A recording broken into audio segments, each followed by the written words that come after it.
The following content is provided under a Creative Commons license. Your support will help MIT OpenCourseware continue to offer high-quality educational resources for free.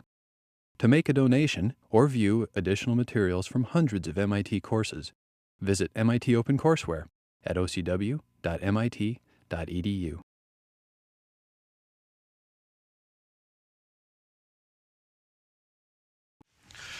So, welcome to Creating Video Games, CMS 611 and 6073. Is everyone in the right class? Yeah, all right, cool. So this class is taught by, it's a comparative media studies course, so we'll be talking a lot about the kinds of things that they talk about in comparative media studies, so research and design practices, but as it relates to software engineering, and in particular to developing video games, so digital video games for basically screens. The CMS department has a lot of different really cool research labs that are a part of it, and we are one of them. So we're the MIT Game Lab. Basically, the whole MIT Game Lab staff teaches this class together because we really like each other, and it's really fun. But also because there's a lot of you, and it's a really big, complicated class to teach, so we need all the extra support we can get. We teach classes on game design and game research. Those are all the course numbers that we teach other than this one. Maybe you've taken one of these before. Maybe you're thinking about some other game courses you want to take in the future. So take a look at that. We also have UROP opportunities, so we'll advertise those to our classes as they come up. We do mentor Course 6 students for their UAPs. What we usually ask is for you to bring to us an interesting research topic that you want to research. And if we are also interested, then cool, a match is made. Same thing when it comes to masters. So if you're going to get your Masters of Engineering here in Course 6, and you want to do it in game design or game development, you need a mentor, we can be your mentor. We also host a lot of events, and outreach events and guest lectures. A lot of the guest lectures will be part of this course that we'll be opening to the public as well for a few of them. We've got Riot coming up in September. We've got a Japanese developer, Suarez65. Has anybody played Deadly Premonition? Yes. It's awesome, and he's coming to talk about it. And some other cool stuff. We also do a lot of events, so like game jams. We'll have an alumni panel, and the next big thing is the Boston Festival of Indie Games is going to be on campus in 11 days. So 200 developers are going to be showing off their games over in the Johnson Activity Center, and we'll have a conference track going on here. So take a look at that. You'll get all that information as the course goes on. So next up, we just wanted to introduce ourselves and our individual, basically what we do and why we're teaching the course. So hi, I'm Philip Tan. I've been teaching various game courses here in MIT for about 10 years now. I'm a research scientist over at the MIT Game Lab, and work with all these fine folk for many years. Up here are a couple of projects that I've worked on. On the right is a game called The Slowest Speed of Light. If any of you are interested in relativistic speeds and simulating that on a computer, you are welcome to check it out. We also have an open source version of our code that lives on GitHub, so you can download that version using the same tools that you're going to be using, that you might end up using in this class. But basically, it's you travel near the speed of light, you see what it might look like. I also play a lot of StarCraft. Anybody here play StarCraft? Few people? All right, cool. All right. I've been working with Blizzard this past year to work on their spectator interface. The idea is that there are a lot of people who watch esports right now, especially on Twitch TV. Who watches Twitch TV? Okay, all right, lots of people. Esports specifically on Twitch TV, or just like Let's Play? Okay, all right, a few.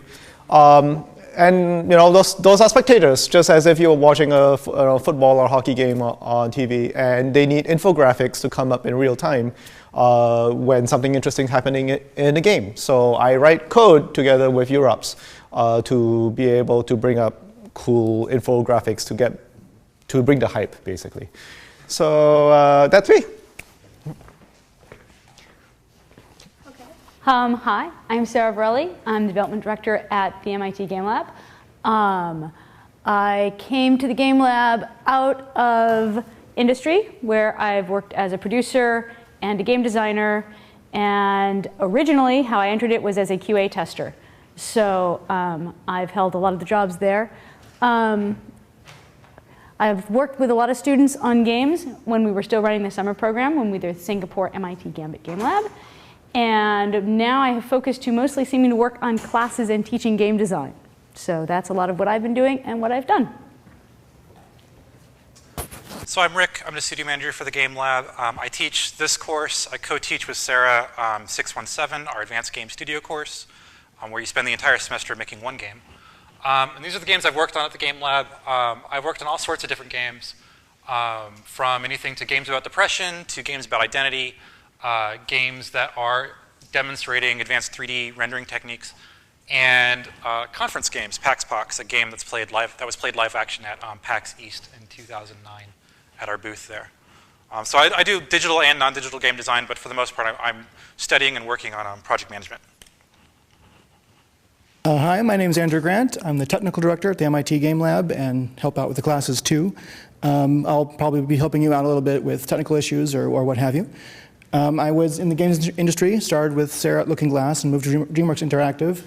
And after that, kind of got burned out, to be honest. It's a pretty rough industry sometimes. Spent about 10 years consulting, and I kept coming back to games and coming back to games. And so when I got the opportunity to come to the Game Lab, I said, well, yes. So anyway, here I am. I've been playing and making games all my life, and I think we'll have fun doing it this semester. And if you could stand up, our TA is Polina. Wave, say hi. She'll be helping with all the administrative stuff, helping us with grading, and she'll also be helping with any questions you might have about some of the technology that we're using too. She took the course last year. Great, so get down your pencils. This is the cheat sheet, the one-line version of the class. If you learn anything, you learn this. When you're working in this class, the best way to succeed is working face-to-face, testing your games often, prioritize, integrate, and cutting features early. Sleeping is awesome. Avoid doing 3D, avoid doing network code, and please use version control. We're actually going to require all of this, but every year a team or two doesn't do one of these things, and it's okay. But they struggle. So if you do all these things through the semester, you'll do really, really well. From now, yeah, please. What was the question? Oh, the slides, yeah. All the slides will be available on Stellar. We're posting all of our slides to Stellar. I don't actually expect you to take notes on all of these things. But it's awesome if you do. I remember that way. This is 140 characters. This was actually Philip's tweet from last night, in case anybody was following him already. Actually, yeah. So the next bit of Administrivia, we're going to go over the syllabus a little bit. It's in front of you right there. If you have any questions, feel free to interrupt. Fellow instructors, if I say something wrong, or if you want to say, hey, but also this, please do. So first thing, the course is structured into 4 game projects. So we're going to be making 4 projects over the course of the semester. Our first 3 projects are about 2 weeks each. The third project is a little bit longer if you decide to work over the student holiday. And then project 4 is our final project, our main project. And that project's going to be done for a client who will be coming in to talk about what he works on later today. So your first project is a non-digital project. It's a prototype. Your second and thirds are small, short digital prototypes, so making a digital game very quickly. Your fourth one is a longer time period project, but it should be about the same amount of features, the same amount of work, the same amount of gameplay as the first 3. It's just you had a lot more time to actually do it right and do it well and to polish on it and iterate on it. At the end of today, we'll talk about what we mean by these common themes. This common theme, what did I say? Meaningful decision making or meaningful decisions in games. And at each time we start a project, our first project starts on Monday. We'll introduce the theme in more detail and talk a little bit more about it. But you can see all of the details about the projects that we have available for you at Stellar right now. Our grading rubric for each project is largely team or focused. So all of your projects are worked in teams. They start in small teams and get a bit larger. You'll see each of these lines is 20% of the grade. So the actual working of the game is only 20% of your game, of your grade. Following the iterative design process that we'll be talking about, using the project management practices that we'll be talking about, doing a good presentation, a group post-mortem presentation about your game is another 20%. And then every student will write an individual post-mortem, their own like 1 to 2 page essay at the end of, turned in at the same time as every project. And what we're asking for all these things is we want to know about your process. We want to know how you made the game, what challenges you had while you were making the game, what difficulties you faced, how you surpassed them, and even better, what you are going to do in the future when you either go into the industry or go into another software engineering project or another class. What would you do differently, knowing basically after the experience you just had? So 80% of your grade is team delivered, 20% of your grade is your own work.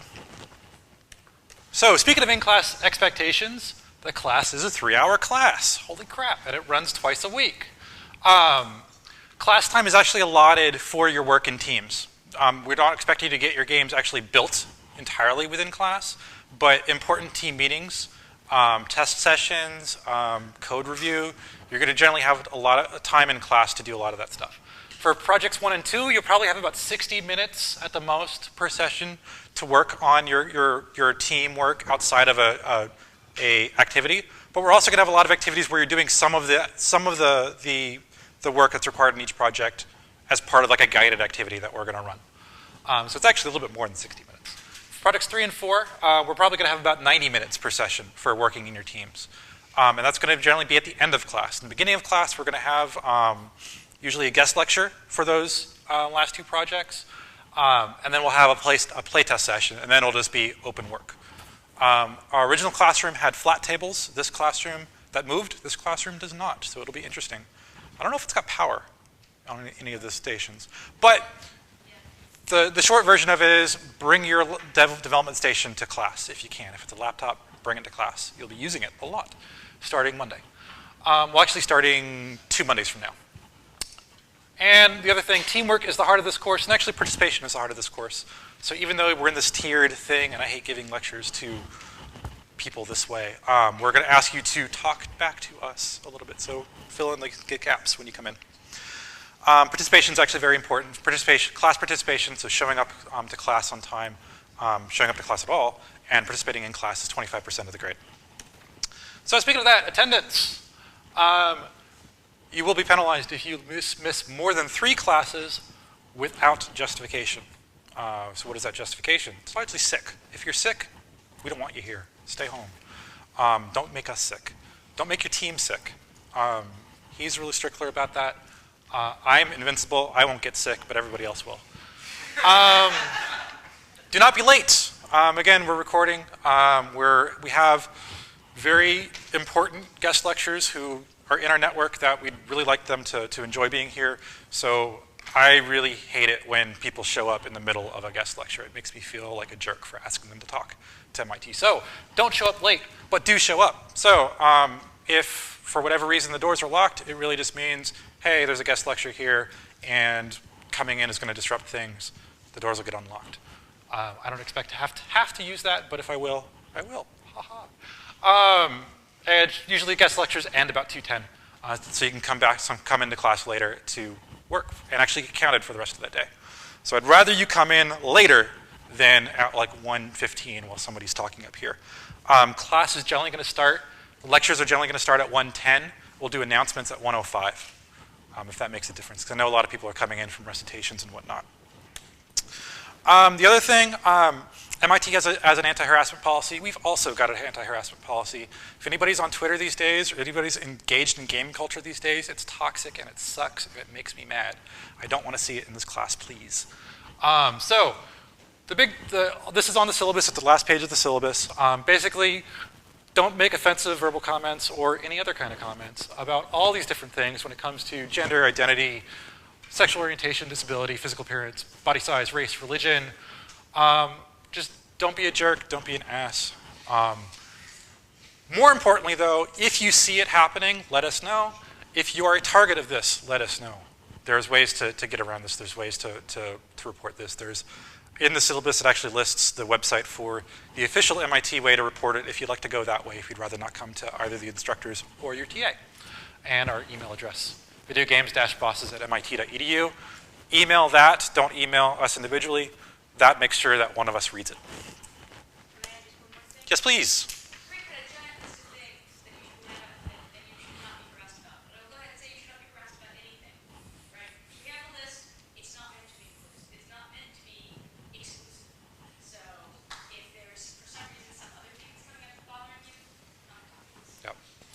We are, like, game development is stressful. Yeah, question.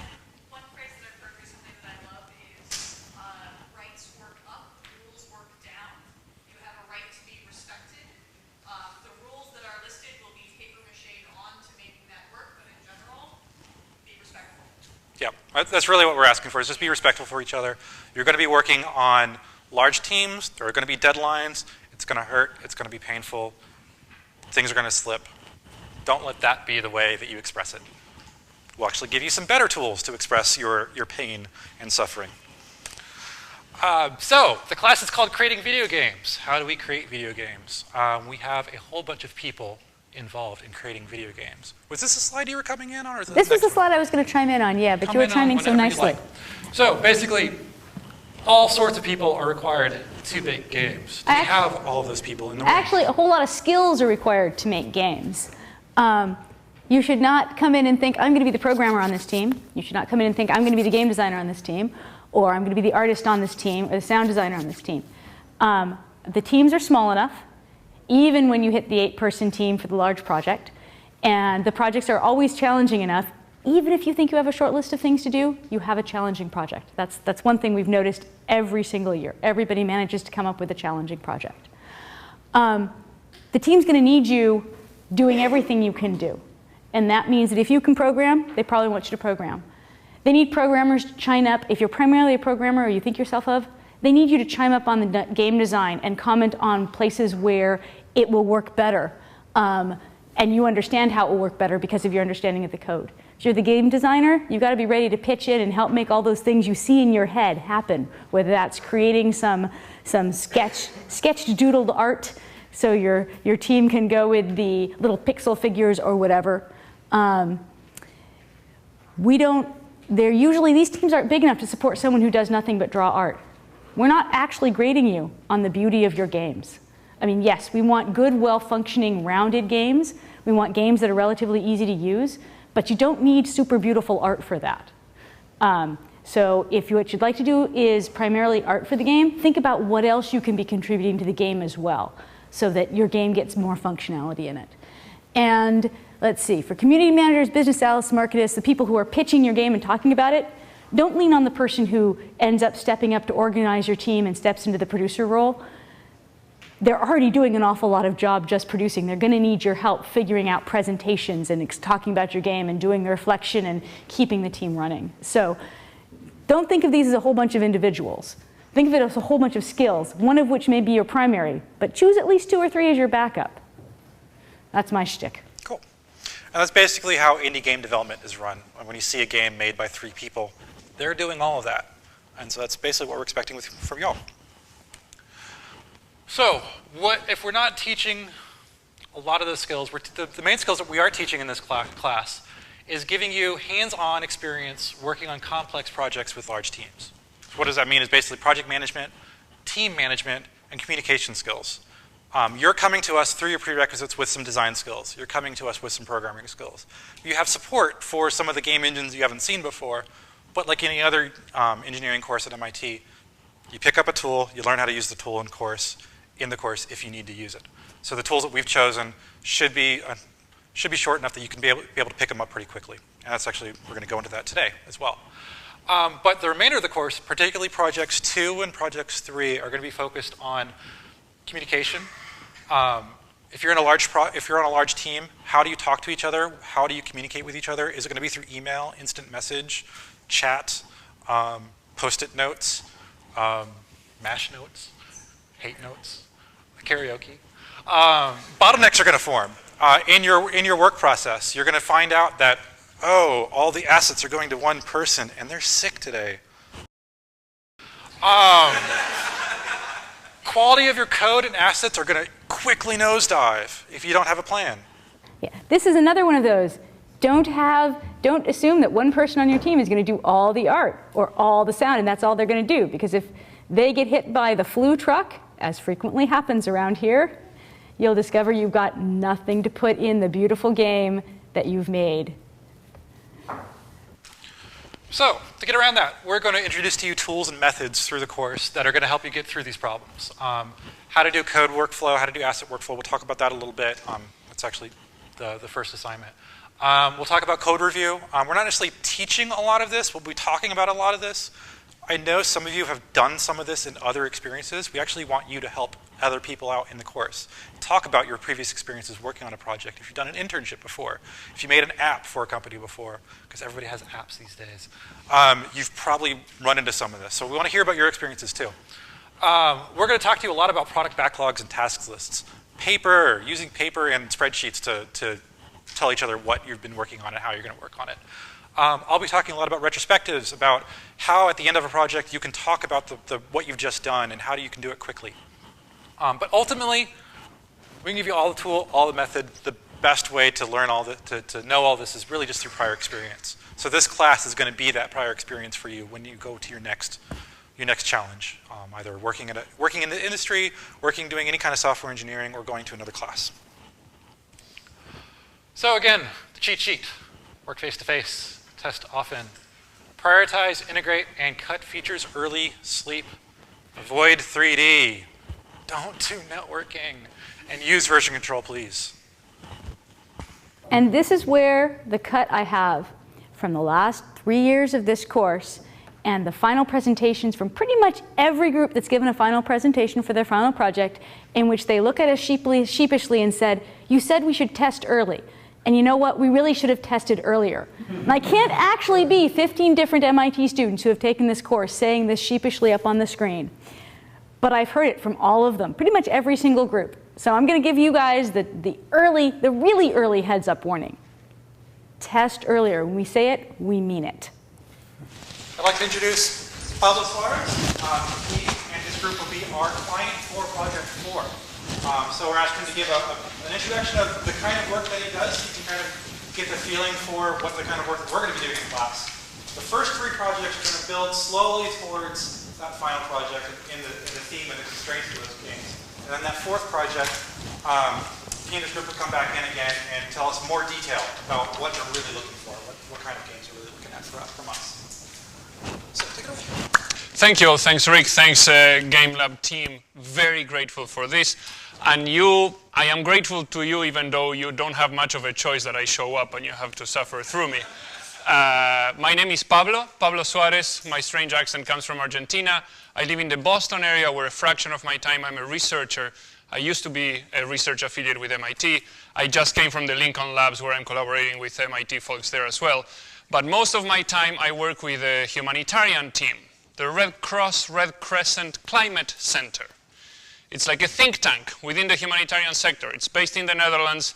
We cover the planet, 187 countries.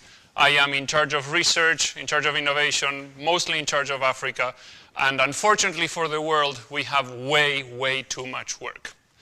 Their workload is so ridiculously huge that, in my opinion, especially coming from science and technology, we need to change the way we think about humanitarian work. And if it is about changing how we think, traditional ways are not working too well. And that's why I'm here. I love this slide. We have a comfort zone, which is doing things the way we've been doing them. Someone's hungry, go give food. Someone's homeless, go give shelter. Someone's sick, help them heal.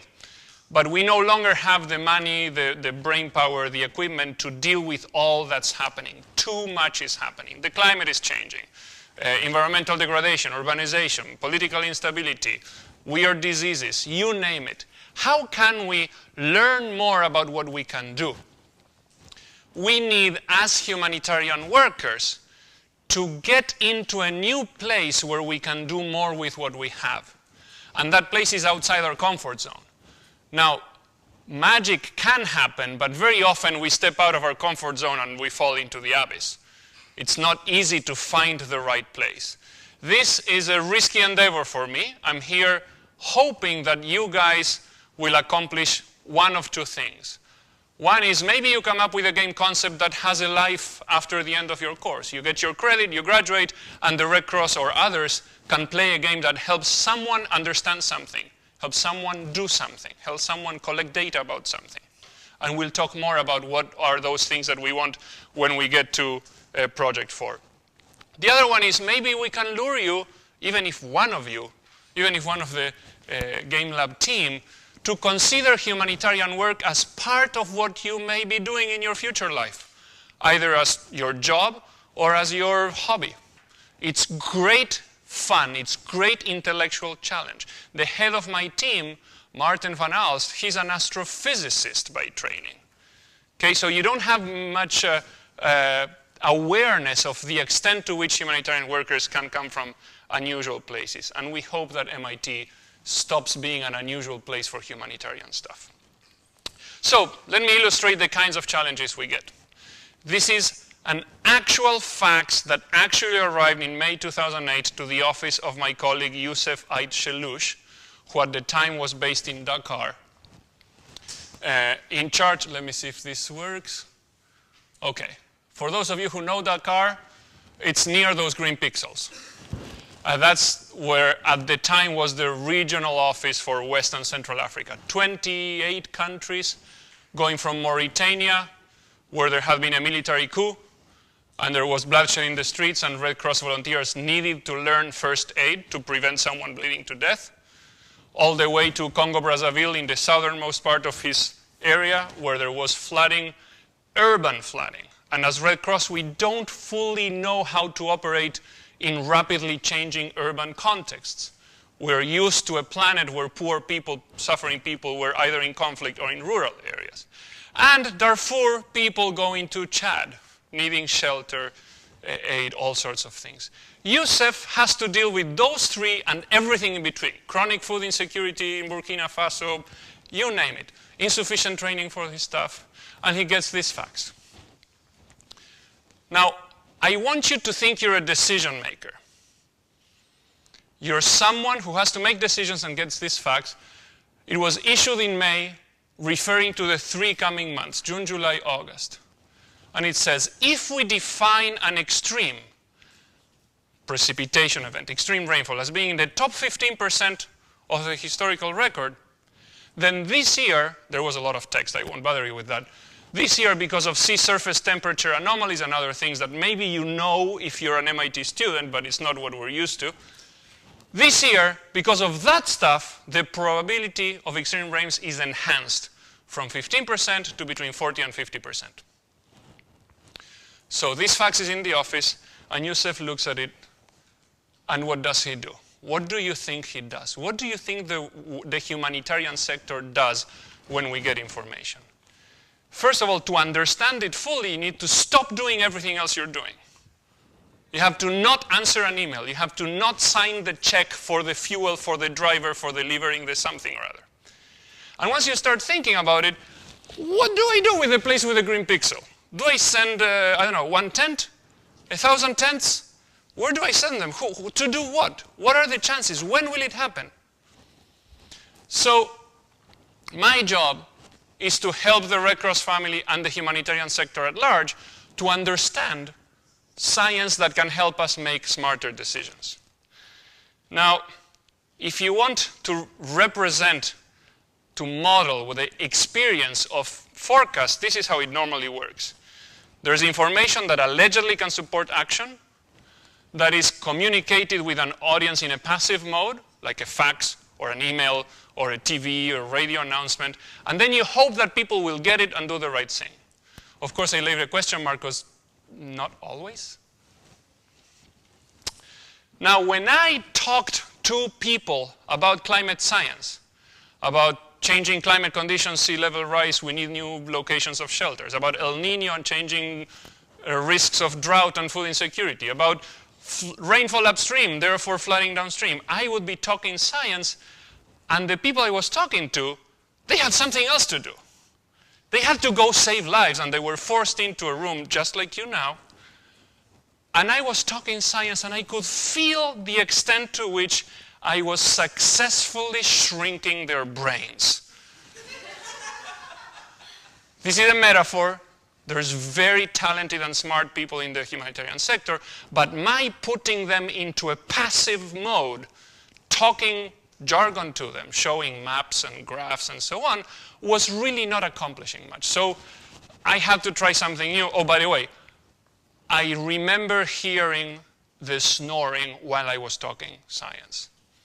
So it was shocking because they were wasting their time listening to me unsuccessfully try to communicate information that can help save lives. So I started doing other things, and we're going to get a 5-minute flavor of the kind of things we're doing. So let's play. You're a team, split in half. Each one of you choose, are you on this half or this half? You're a team, you're a team, you're a team. 4 teams. There will be one winning team. The winning team is the team that has the most people standing by the end of the game. We'll have a few practice rounds, and then we'll play for real. Okay? You are not who you think you are. You're not some MIT student or something.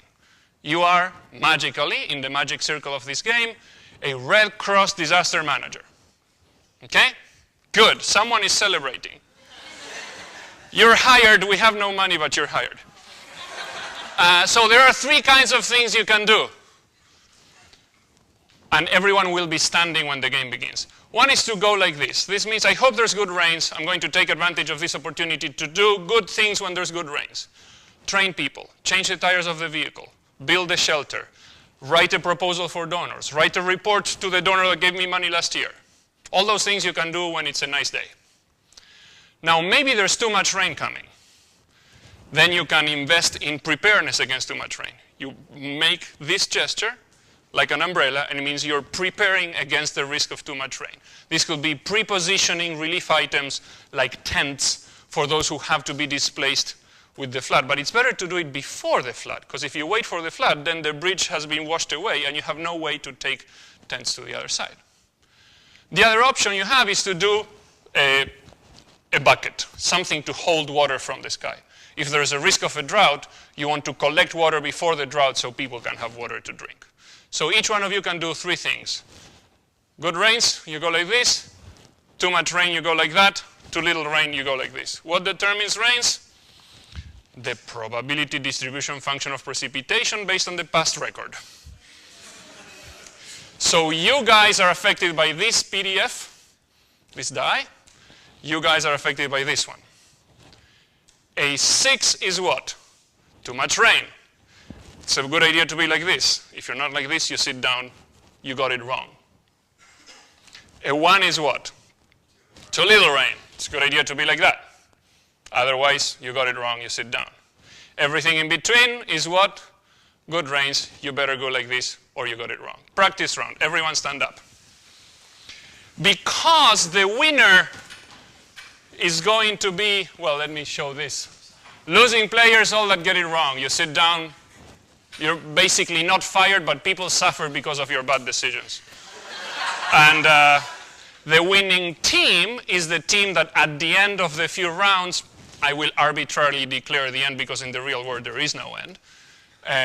We'll have 3 practice rounds and then for real. Most people standing. So if you guys have 2 people standing and you have 10 people standing and they have less than 10, you are the winners. And the winning team will win a publication. I will explain how you'll have to fight over it. So, let's go back to, actually, here, so that you remember the 3 things you can do. Each one of you has to make a decision. 2, 3, 4, or 5, it's a good idea to do this. 6, good idea to do that. 1, good idea to do that. You can have a collective conversation, but each one of you has to be making one of those 3. If you're making none of those 3, you sit down, you're fired. You have 30 seconds to consult with your teams.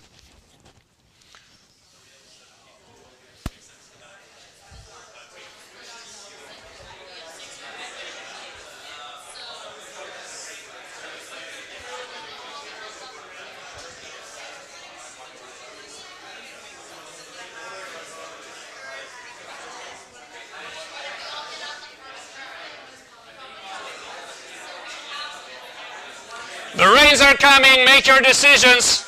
10, 9, 8, 7, 6, 5, 4, 3. When I say stop, you have to be in the position. 3, 2, 1, and be in the position or you're fired. Stop. Okay, here we see a lot of thumbs up, 2 buckets, 2 umbrellas, roughly the same kind of configuration. All right, let's see what happens to this half. Camera, I wish you good luck. This is for you guys. It is a 5. So if you're like that, stay standing, otherwise sit down. You didn't invest in the good things you could have done. For you guys, let's see what happens, and it is a 4. If you're like that, stay standing, otherwise sit down. Moving on to year 2. Practice round. What are you going to do? You have those who are sitting, stay sitting, but can give advice, okay?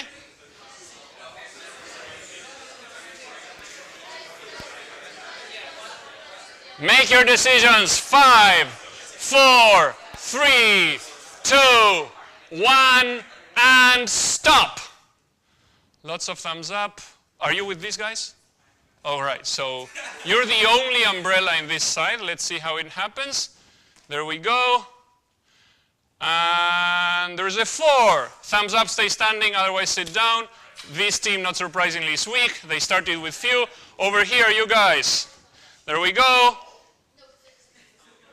A 2.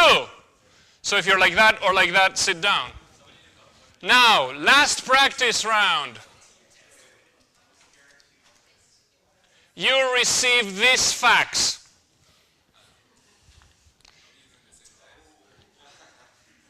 That's all you know. You got this fax. I am answering your question by saying all you got is this. There's a deliberate scarcity of information. You have 30 seconds to make your decisions. You are in the place with the green pixel.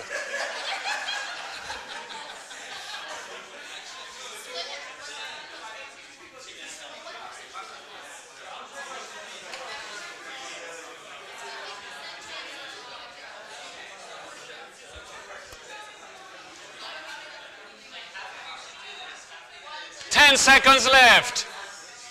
5, 4, 3, 2, 1, and stop. Okay, so in this team, there's only 3 left. 1/3 are investing in too much rain. Here we have about 8 or so. Half or more are investing in this. Only 1 person is going for drought. Over here, all right, I see. Over here we have 3. So about half also investing in flood protection. Over here we have more than before, 2 out of 6. Well, of course, what this says is that on a normal year, the chances of this is 15%, or about 1 in 6. 1 in 6 is 16%. But this year, because of unusual conditions, it's a flip of the coin. So for you guys, I'm going to flip this one. Of course, you cannot now change your decision, right? It's too late now. You either sent the tents or bought the cement for the shelter. So I'm going to throw this up in the air. If it falls like this, no problem. It's like a 3. If it falls like this, too much rain, 50% chance or so. It's a good idea to have the umbrella. Otherwise, you sit down. If it falls like this, meaning it stops moving and it stays standing, it's a good idea to have a bucket. You guys will get the yellow one. Ready, set, and go. Flood. Someone's very happy. We love it. So if you're not like this, you have to sit down. Now notice this interesting feature of reality. If you take the right action, an extreme event is not a disaster. He was prepared. He's happy that a disaster happened because he was prepared. Right? Which is a good thing. A disaster is only a disaster if it leads to negative outcomes. If someone tells you it's going to be 110 degrees today and you have some health condition, you turn on the air conditioning, there's no disaster. Unless there's no energy for your air conditioning, right? Okay, let's see about you guys. You also got a flood. So if you're like this, stay standing, otherwise sit down. If this were the end of the real game, we'd have 3 standing here. No other team has 3, so you would be declared the winning team.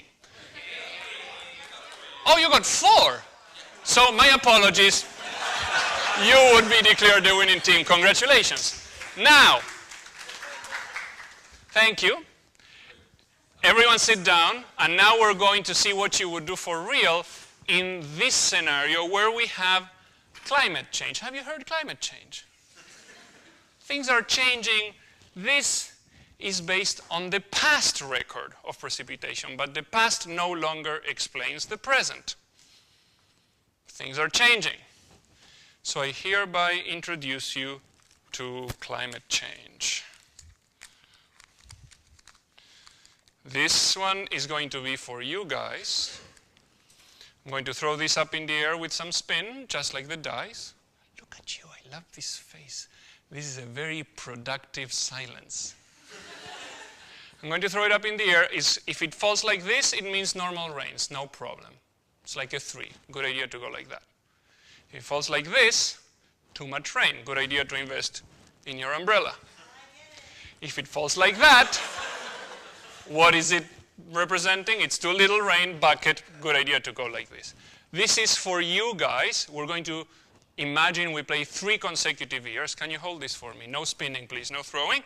For the other half, we have this other one, which is also climate change, but the climate doesn't change in the same way in every place.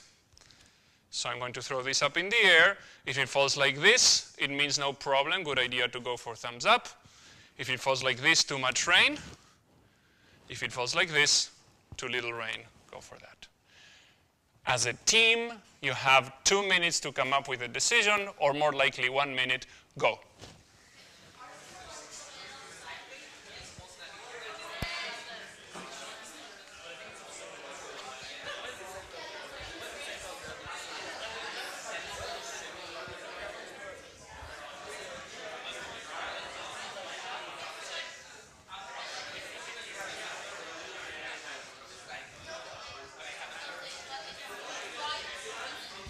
Less than a minute.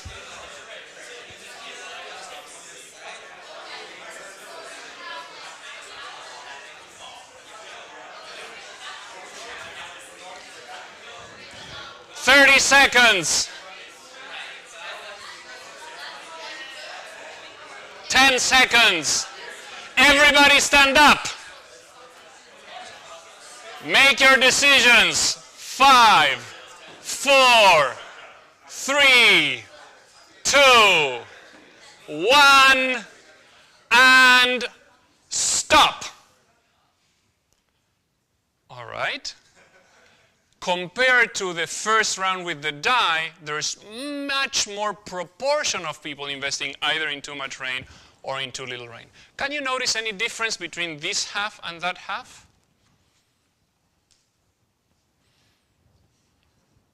Not really. Very substantial, phenomenally different climate change projections coming from science. This could be like the IPCC report, right? And yet, you don't know how to interpret those differences. Thank you for incarnating what happens in the real world. Okay? We just are very confused. We understand that the risks are higher. So I will not roll it, because I'd rather keep sharing with you some of the things we're doing. But I can share with you that you already have, no, I want to know. Let's play. I want to see what the climate will bring. And that's exactly the point. We are creating your appetite for learning. And that's what games can help me and my colleagues do. We have a bunch of Red Cross people, and suddenly they want to know the real climate projection for their project site. All right, everyone can sit down. So we went through this. Oops, sorry. This is where I wanted to go. So that's the facts that Yusuf received. You played, and you have many more people going like that, which is the right thing to do. Now, it's 50-50. It could have been that it doesn't flood. But if you understand the risks, you can say to the face of your staff, to the face of your donor, to the face of the communities you're helping, look, I had reasons to act that way because it went from 1 in 6 to 1 in 2. And games can help process that. what games can do is to help embed information into a system where decisions have consequences and shape the information that becomes available for the next turn. So you can have more or less resources and so on. Yes? Yeah, I was wondering if you guys, if you have like 50-50 chances, right? And let's say it turns out that they made the right choice this year, why not invest more into better measurement equipment? Exactly. Why not invest more in better everything? We can, but we don't have the money, right? So we're talking to Lincoln Lab and donors and so on to help us improve our ability to sense what is going on in terms of hazards, including too much rain, too little rain, and other things, including vulnerabilities. It's not the same for me to be exposed to 100 degrees of heat wave versus to an elderly person with asthma, right? And the same with capacities. What do we have in terms of skills and knowledge, in terms of equipment, in terms of experience? The disease chikungunya, has anyone heard of it? So what are you going to do if an outbreak of chikungunya comes out to MIT tomorrow? Right? Knowing can help, sensing can help make better decisions. In short, in my experience, only games can do this. Only games can get a bunch of people together in a very short time, understand the role of information in the context of decisions that will have consequences, including life-saving or life-losing consequences. This is an example. Well, I'm going to skip it so I can get to the end, but basically games can also help you collect data and compare one scenario versus another and see which are the things, the aspects of the real world where people are failing to get something. And so you can target your efforts in capacity building, training, etc. This is one of the things I will talk to you about. I will want you to help us design games or playful activities that can help people make their decisions based on forecasts, as opposed to always doing as if it were the normal die. And then if there's a flood, as the forecast said was more likely, and you go, I don't know, I wasn't prepared, which is what happens quite frequently. There are many advantages. One is that we get better performance in terms of outcomes, fewer sick people, better efficiency, so you save more per unit money or equipment or etc. Flexibility, people can do more if they understand the forecast. If you know that Katrina is about to hit your village or your city, there's more you can do in anticipation as opposed to waiting, and once it slams, there's very few things you can do at that point, because if you step out of your door, you're in trouble. Games can create the appetite through confusion. With the cone, you're like, huh? Right? We deliberately create systems that push people to the tolerable edge of confusion, so that they want to figure out, to make sense of what's going on. And then participants themselves, individually or in conversation with peers, they go like, so if I do this and this happens, I'll be better off than if I do this other thing. The aha moment, the epiphany, the revelation is constructed by the players. And that has much more lasting effect than if I give you the answer. No one remembers the answer if no one was asking the question. Very few examples. These cones are the result of a collaboration with the World Bank Chief Economist for Sustainable Development, who was trying to explain a confusing concept called deep uncertainty. Jano over there, can you wave, Jano? She's my partner in game design and facilitation on life. She had the brilliant idea of taking our cone had surgery, our cat had surgery. And she thought, how about using the cone of shame, for the creature not to leak its surgery, to say, how about using that for depicting this uncertainty? Now, we had students tossing each one of those cones 100 times to see the probability distribution with and without spin, and augmenting the gap between what you think will happen and what actually happens. A few other cases. This is from Hanoi University of Science and Technology. This was with 350 students playing a game on dengue. It's like a rock, paper, scissors where 3 players are mosquitoes and they can either bite or with your blood lay eggs. And other players are humans and they can either protect from biting or attack the breeding grounds. This was designed by students at Parsons, collaborating, game design, students at Parsons, and professors collaborating with Yale students.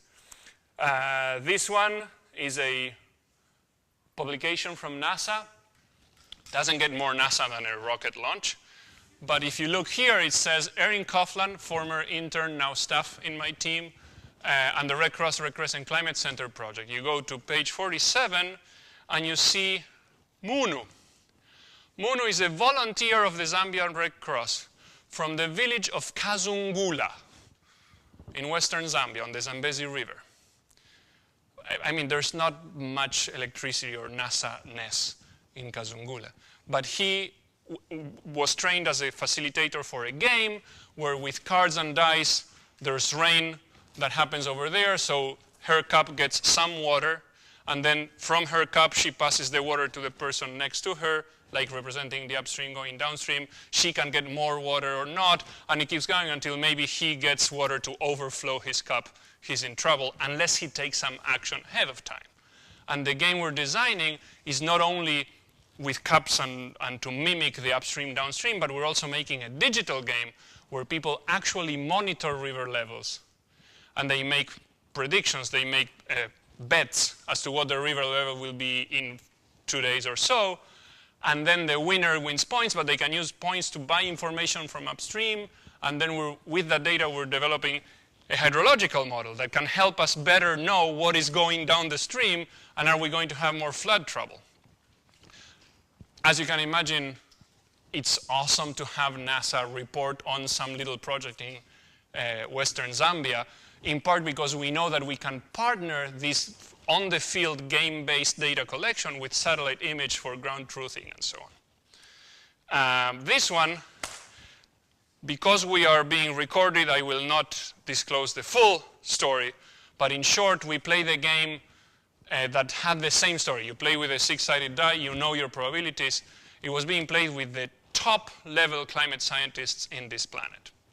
And as you can see on the left, there's all sorts of calculations with probability distributions and the cost benefits and so on. Then we changed the probabilities on them, and then we gave them that. Just like you were saying, what is that? What are you going to use? We just gave them that graph and the caption. And some of them were saying, but wait a second, why are you giving me this information? It's completely useless in the context of my decision situation. And then we told them, this is the information that you yourselves produced in the summary for policymakers of climate science stuff. And they became fully aware of the need for them to improve the way they communicate climate science. You may recognize that dude. I think it's the last time I wore a necktie at the White House. I was given 5 minutes. I begged for 7. 7 minutes given, preceded by extensive PowerPoint presentations or other forms of unidirectional. So I had an audience that had a brainwave activity declining. And I said, hello, my name is Pablo, and this is not a frisbee, it's a hurricane. Everybody stand up. And people were somewhat confused. Some were standing, others were distracted, and they saw people standing, so they stood. And I said, okay, I'm going to throw this frisbee in some direction. It's a hurricane. If it hits you in the chest, it's trouble. You're suffering. Now, if you sit down, it will fly above your head, no problem. It's like evacuation. But if you sit down and evacuate and the hurricane goes in some other direction, someone may steal your refrigerator, right? You're doing the wrong thing. So where it will go will be determined by these two dice. So you either stay standing or sit down to evacuate. Okay, and I throw the things, and I look, and I throw in this direction, then in this direction. People were being hit. There was huge confusion. No one understood what was going on. And then someone got it. Double 1 I throw over here, double 6 I throw over here, interpolate. So someone figured it out, said, oh, a 9, it will go in that direction. Everybody sat down, and I threw the frisbee, and it flew elegantly until it hit the wall of the White House. And then I said, well, you know, climate science can give us this. Think Katrina, think all that we could do.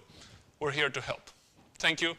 And that game was memorable. It opened doors, and it created awareness of the value of linking climate science with decisions at the humanitarian sector, at the government sector, and beyond. So gameplay beats PowerPoint in a million ways. For me, as someone who has to help others take actions that save lives, I'd say, first of all, there's active learning. When you were playing and you were confronted with that fact, you were saying, what is that? What does it mean, and what should I do about it? It's about action. And there's plenty of peer-to-peer, no, but look, if it's 50% and people learn from each other, plenty of aha moments. There's also, it's fun, but it's serious. And the fact that it's fun is important. Neuroscientists, including some in this building, I think Sara works here, have evidence that if you're emotionally engaged, your learning goes deeper and lasts longer. There is also the ability to collect data. I didn't go into it, but that's one of the things I'd be keen on using with you if you are able to make a digital game that can collect data and help us understand what do people know, what do people think, what do people want. And then we can use it as an optimization platform. How much should we do? How many people should stand up next time we have that forecast? We try, it's like a Monte Carlo simulation, right? You do things many times and figure out what are the things that you call optimal based on objective or subjective metrics. That's the website for my team, climatecentre.org. Note the British spelling. This is at the core why we love games. There's an experiential learning. That's from our conversation with your colleagues at the Lincoln Lab. You want to do things, reflect on what happened, form abstract concepts. Maybe I should do this or that, test it, and do again in a better way. And it's much safer to do this in gameplay than to do it in the real world, where if you fail, you can fail soundly. These are some of the partners we have worked with, including UN System, academic organizations, Rockefeller Foundation, and many other partners like Oxfam America and so on. It's been delightful. We have severe shortage of human capacity to make this happen. We have Jano, who will likely come as a resource person to interact with you when I'm traveling, which will be a lot over the coming months. There may be other colleagues who live in New York who may come. We also have Willow. Willow, would you like to wave your hands? Willow is very likely to become a consultant for my team, going to Nairobi and help people use digital devices to map risks at the community level. Maybe there's a way to infuse it with games. She already developed games for Tanzanian communities. So, in short, I wish you all the best, learning a lot from these guys, doing a lot based on what you learn and your own motivations. And whether you like it or not, Project 4 will involve doing something for us. Thank you in advance for accepting those rules, and there shall be more. Thank you very much. Oh, and by the way, I will leave this with you guys. It's our publication shared endeavor of my Red Cross team and the Boston University Pardee Center. It's called Games for a New Climate, Experiencing the Complexity of Future Risks. I promise you it's fun to read, and it's available online for free as PDF. I'm going to talk a little bit about game engines, and before I do, I just want to think a little bit about one of the things that Pablo was saying, is about one of the things that a game does is it forces you to look at what happened, sort of say, huh, figure out why did that happen, and then you try to fix it. And that's actually one of the things that I think is very much like programming. If you're trying to write code and something goes wrong, often that's what the process of debugging is like. You go, why did the screen flip upside down? That makes no sense. And then you have the aha moment, and you can go and fix it. Turns out that making software is a lot like playing a game. So anyway, we're going to talk about game engine selection because one of your early tasks will be to sort of try out a game engine. We're not going to be using a game engine for the first game project, but we want you to be sort of ready for it when it comes to project 2. Now, the first thing to realize is that digital games are basically, they are a software project. They share a lot of things in common with software in general. You're going to have a UI that your user has to interact with. There's going to be something going on in the background. Maybe it's for commercial or business software. It might be a database or something. There's probably going to be either a design you're working from or you're making it up, or maybe you've got a customer who cares what's going on. You've got features, you've got bugs, we've got task lists, all the same sort of management-y things that happen on software projects and game projects the same way. There's a little bit of a difference, though.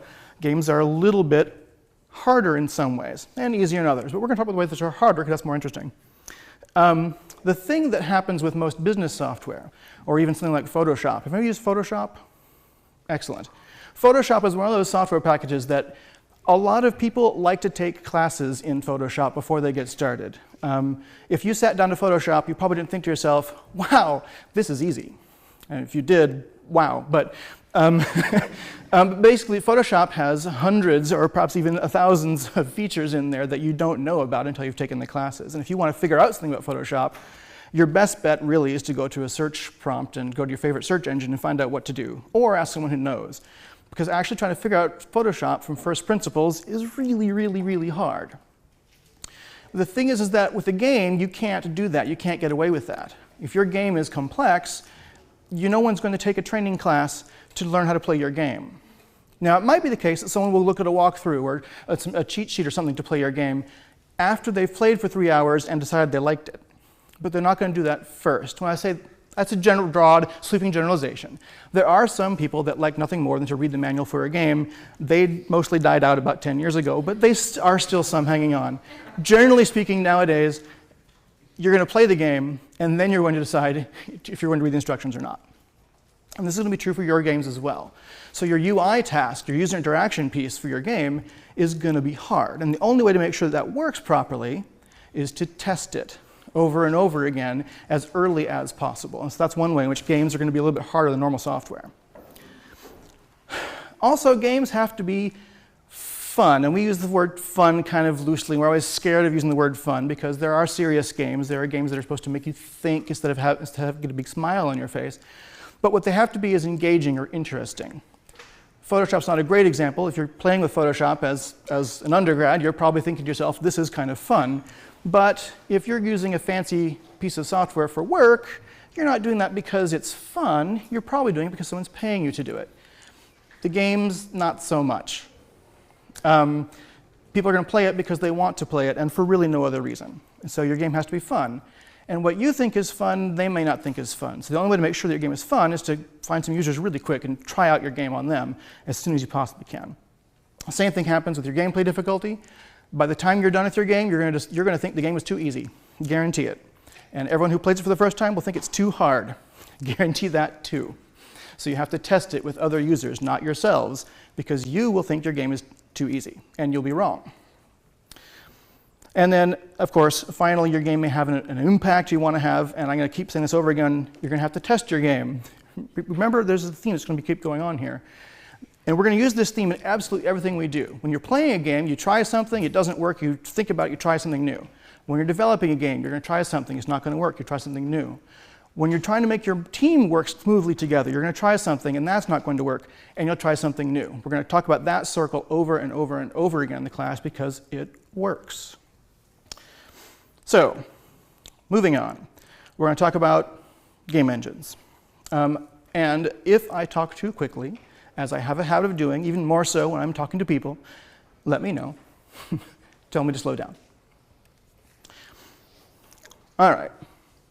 So this is the game you want to make. It's beautiful. And this is the tools you have to make it. So obviously what you're really going to do is going to be somewhere in between these two extremes. And you have to think really hard about how you're going to accomplish it. Vast majority of game developers, especially new ones, are going to come into it thinking, this is the awesome, perfect thing I want to create. And then they're going to come to their tools and they're going to discover that it's really hard to do. And so I encourage you, rather than thinking of the big vision of what you want to make and then figure out how to get there, I recommend thinking about what you've got and figuring out what can you make. Now, these are a couple things you can do here. One, reduce in your mind the scope of the thing you're going to make. You're not going to make your favorite RPG. You're not going to make an MMO. If you try, we will laugh at you. But so you will occasionally think about this top row, how do I get the awesome thing? But I really want to encourage you instead to think as much as you possibly can. This is what I know how to do. These are the tools I have. What awesome thing can I do with these tools, rather than how do I get over there when I'm way over here right now? All right. This is a quote from a discussion I had with a game team once where we were talking about a particular technical problem. And I said, how hard is that? And the developer says, well, it's really hard because of this, that, and the other thing. I said, wait, stop. Actually, I didn't mean that. I don't care how hard it is. What I want to know is how long is it going to take. And we're going to say that a lot in this class too. We're going to say how hard is something.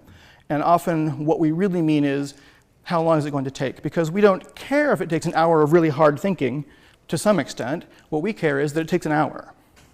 If it's going to take you an hour to do an easy thing, like sort a bunch of yellow stickers and a bunch of orange stickers, because that's part of your game prototype, if it takes an hour to do that, that's an hour. It doesn't matter that that's an easy task. That's time, and you have to be very careful how you spend your time in this class. Actually, through all your classes at MIT, I suspect, but in this class, we know that you don't have enough time to get done everything that you want to get done. And so you have to think very carefully about how you spend your time. Turns out that game development is already hard. You don't need to add hard stuff to it. So a lot of what we're going to focus on with choosing a game engine and all the decisions you make is you want to write as little code as possible. And that's not because we're afraid of code, but because every line of code you write is time. Every 10 lines of code you write is a bug. Right? So what we want to do is minimize the number of lines of code you write. We want to minimize the number of bugs you write, because when it gets to be the bug stage, that takes even more time to find it, to fix it, to write new code to fix it. So we want to reduce as much as possible all of that time. So we want to use all the tools we can to reduce the amount of code we're going to write. One of our big ones is we call it paper prototyping. We don't actually mean paper. We mean whatever materials you can use. Your chalk, pieces of plastic, dice, frisbees, anything you can use to make your game without writing a line of code. You should try it. Test it that way, because it's so much faster to test it that way. And what else do we have up here? Iterative design. I've talked about this before, but we're going to use the phrase iterative design to talk about that whole cycle where you try something, see how it worked or didn't work, change it, try it again. That's iteration, and we're going to talk about that a huge, huge amount. And one of the big parts of this, of course, is game engines, which is not to say that you're going to build your game engine, but rather you're going to try stuff, and the game engines will let you iterate faster, do more with less code, and get more done. All right, so again, you're going to use a game engine to save yourself some time. You don't want to reinvent the wheel. I'm confident that you could write a game engine if you wanted to, but I don't think it's worth your time. Someone else has already done it. They may or may not have done a better job than you can do, but you can bet that the thing that you're going to get from your game engine will be faster than if you stopped and wrote it from scratch. And then finally, the game engine that you write from scratch, for every 10 lines of code, you've got a bug. I'm making that number up, but it sounds good. That means that the game engine you write has bugs. Now, I'm not going to claim that the game engines that we're going to suggest you use don't have bugs. They totally have bugs. But what we have is 10,000 monkeys on the internet using that game engine, reporting the bugs, and there have been a lot of cycles of people fixing bugs. And so hopefully the worst ones are out of your way. The other thing you can do with the game engine is you can use it as your tinker toys. We talked about before. Your game engine has the list of things it does well. Great, use those things as tools. Take advantage of that. Do everything you can with those tools. And if it can't do something, don't fight it. Don't say, game engine, darn you, if only you did this thing. Think, how can we change our design to not need that? It's another advantage another trick you can play. If you limit your design, sometimes that increases your creativity, and it can actually help you get your game done faster. So throughout this class, I use this phrase, I'm not sure anyone else does, but I consider certain things to be nooses. There are some things we will tell you cannot do, or that we tell you not to do flat out. And those things, don't do them. Okay? But there are some things that we're going to say, we recommend that you don't do that. Or, no team has tried that and succeeded yet. Those I consider nooses. You can try them, and you can put your head in there and see how comfortable it is. But probably by the end of the class, you'll say, wow, you know what? When you said not to do multiplayer networked play, you were right. We have heard that every year. We will hear it this year, I suspect. But again, we're not telling you to never try crazy things, but merely be aware of what the crazy things are. If we're suggesting you not try something, but not telling you you can't do it, and we're looking kind of pained when we say it, Be aware that this is a huge risk for your project. Be aware that this is a place where you should be putting a lot of early attention to make sure that you have a backup plan if it fails. All right, on we go. Now we're actually going to talk a little bit about the thing we're supposed to talk about. Picking a game engine is super important. Everything involved in your game relies on it. But again, contradictorily, don't worry about it because you have 4 projects. And the first one doesn't count for game engines because you're not using game engine. But for 2 and 3, I would say experiment, try some stuff out. By the time you hit project 4, you should have some opinions about what game engine works well for you. And try to get there. Try to use one you're comfortable with by then. But experiment on the first 2.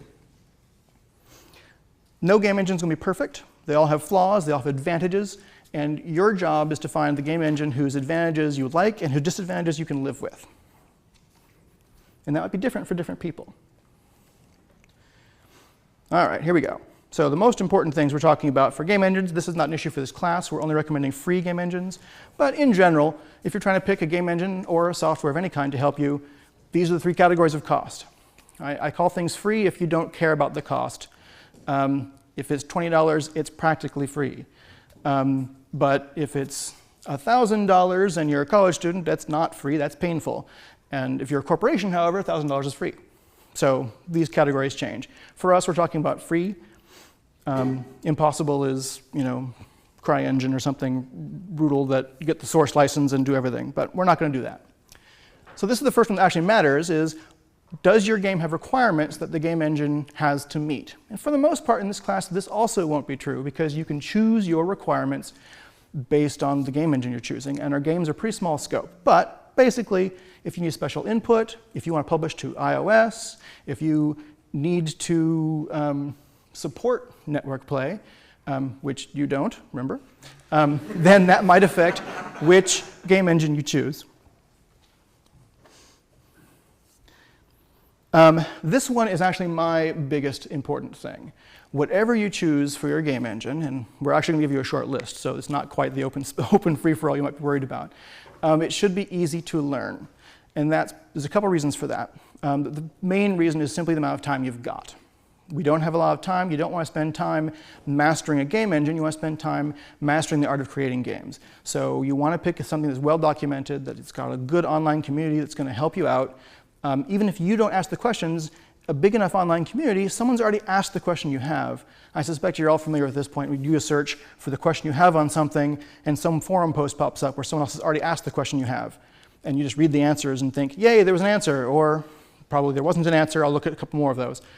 And so you can get an idea for your game engine as to how robust the community is, how good the support is, by sort of looking and seeing how much support there is online for it.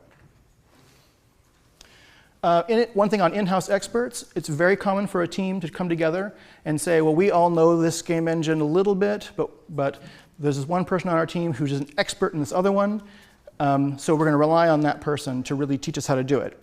That only works if that person is really willing to be a teacher. And it's not a bad thing if they're not, but don't choose their engine based on their expertise if they're not willing to really be a teacher. And what I mean by that is that that person will have to be willing to not write code a lot of the time, because their time is better spent teaching everyone else how to write code. And that really means that if you find yourself in that situation where you think that you are the expert in a particular engine and you're trying to get your team to use it, really think about yourself and how you're feeling about that. Make sure that you are willing to not dive in and write the code. Make sure that you're willing to help everyone else do it instead, because that is going to leverage more of your team. On a small enough team, that's not true. But so, 2 or 3 people person team, you can probably get away with that expert.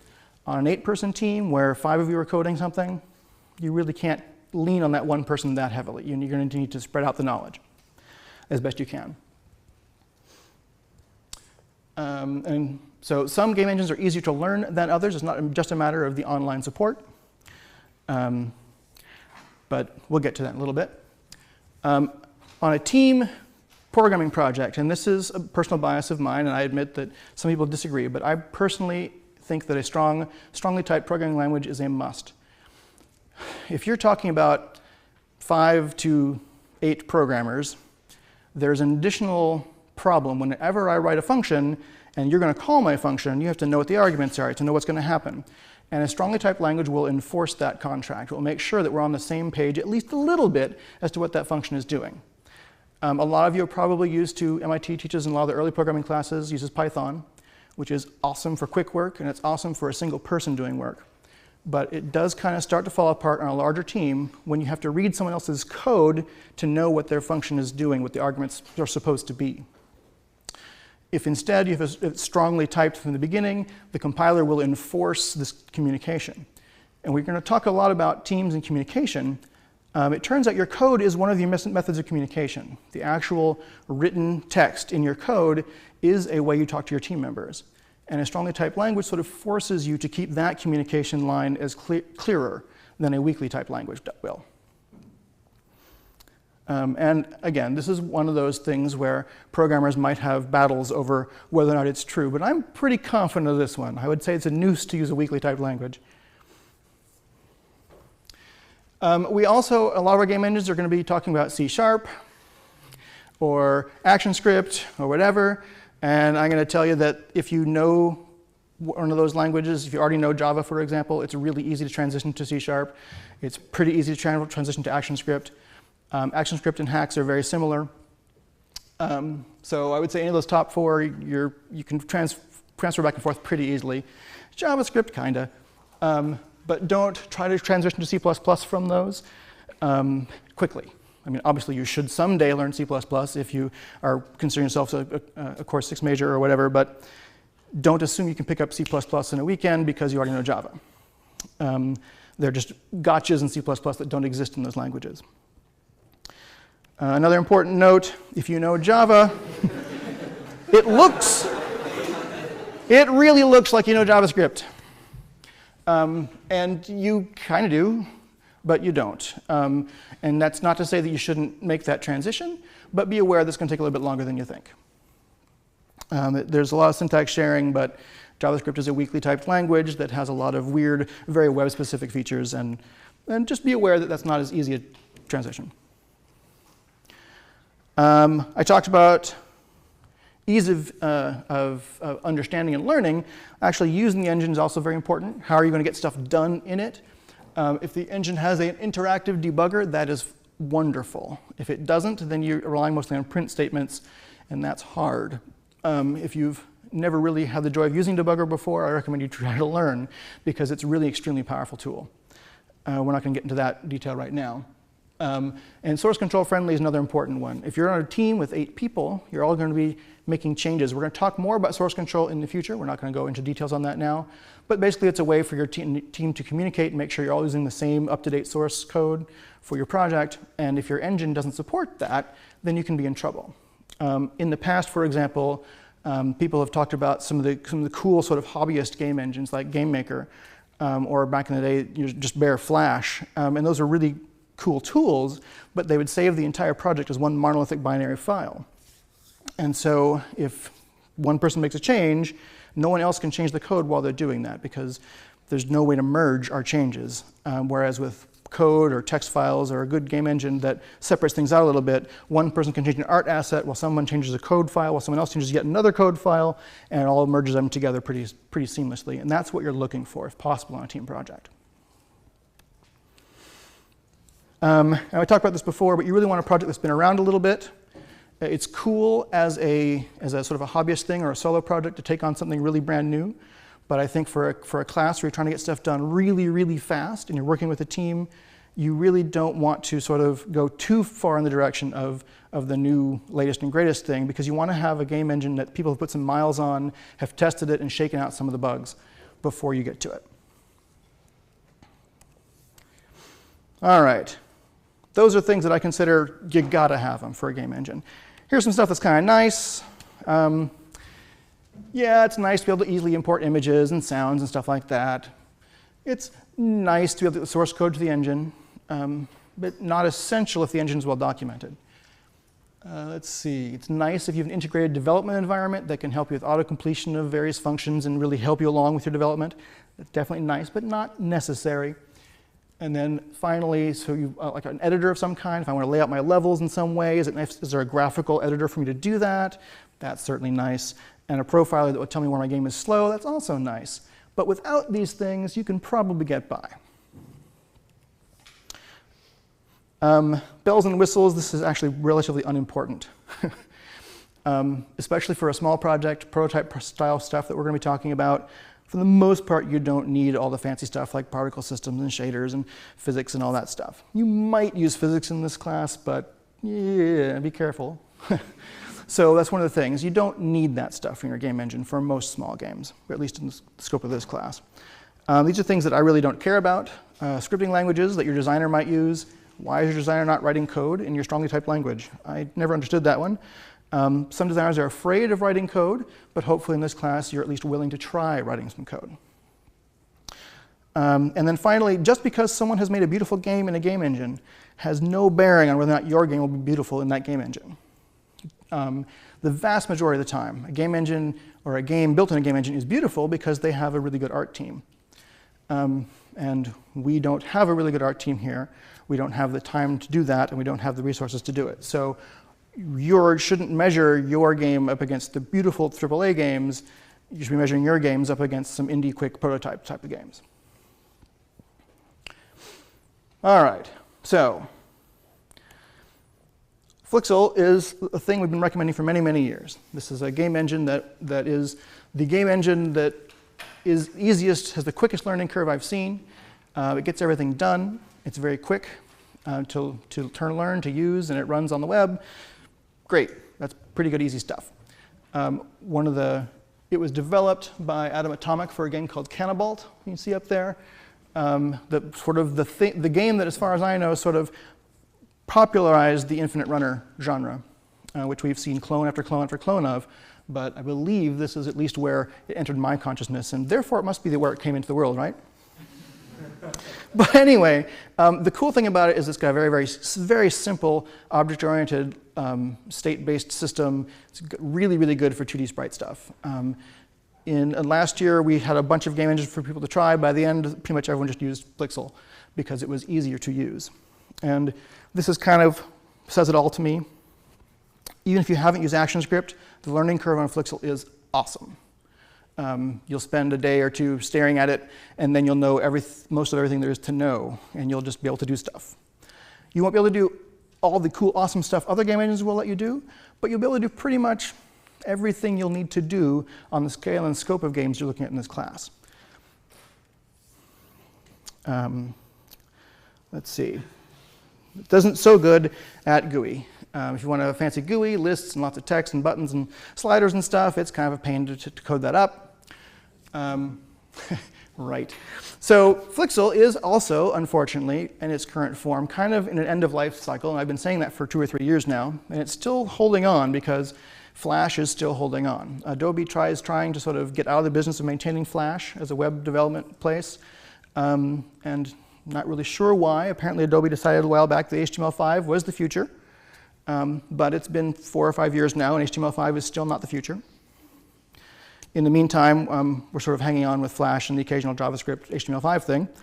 I suspect it was actually more of a financial thing than any actual HTML5 preference thing. But anyway, we're trying to get out of Flix a little bit in the long term because Flash is going to be a dying platform pretty soon. Can I just add something to that? Please. Stand near me, because I have a microphone. All right, I'll stand right next to him so the mic can pick up. One thing to keep in mind, there are free versions of the Adobe compiler for Flash called Flex that you can download for Linux, Mac, and PC. However, there is also this licensed version which you can download for like a 30-day trial called Flash Builder.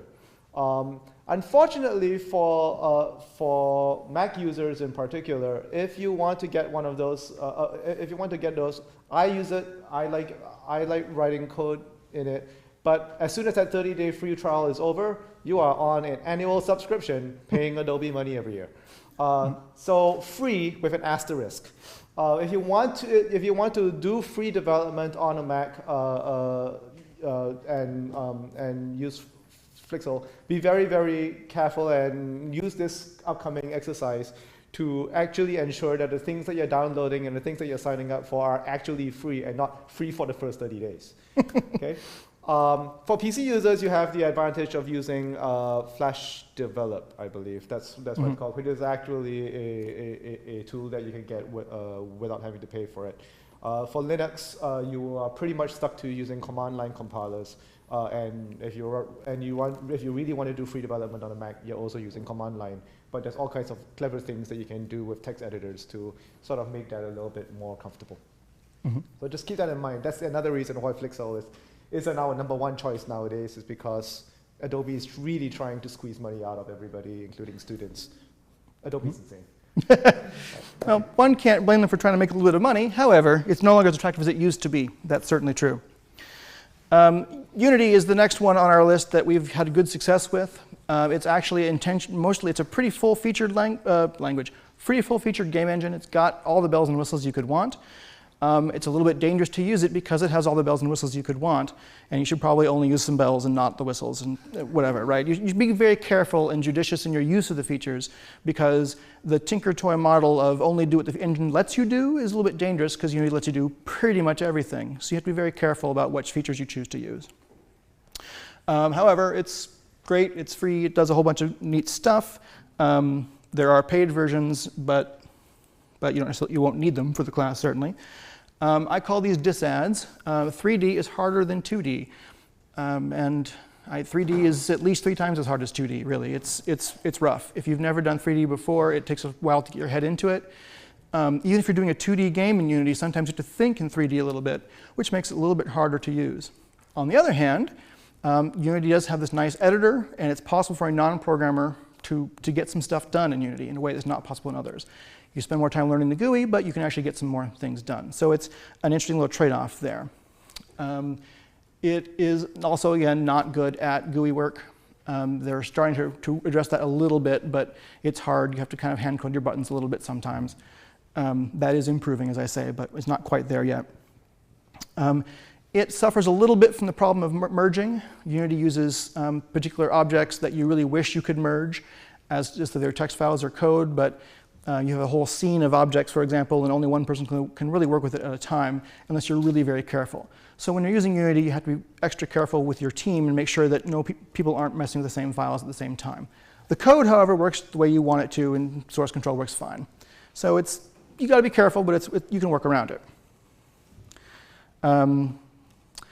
Moving on to the ones that, we want some of you to practice with these, but oops, that's the wrong one. I left a slide in I shouldn't have. I will ignore that. Let me see if I can find it here. All right, apparently I did not include the slides I thought I included about the 2 other game engines. So I'll talk about those instead. So there's another engine called Hax Flixel, which is a sort of a port of Flixel to a language called Hax. This is an engine that we have not used yet.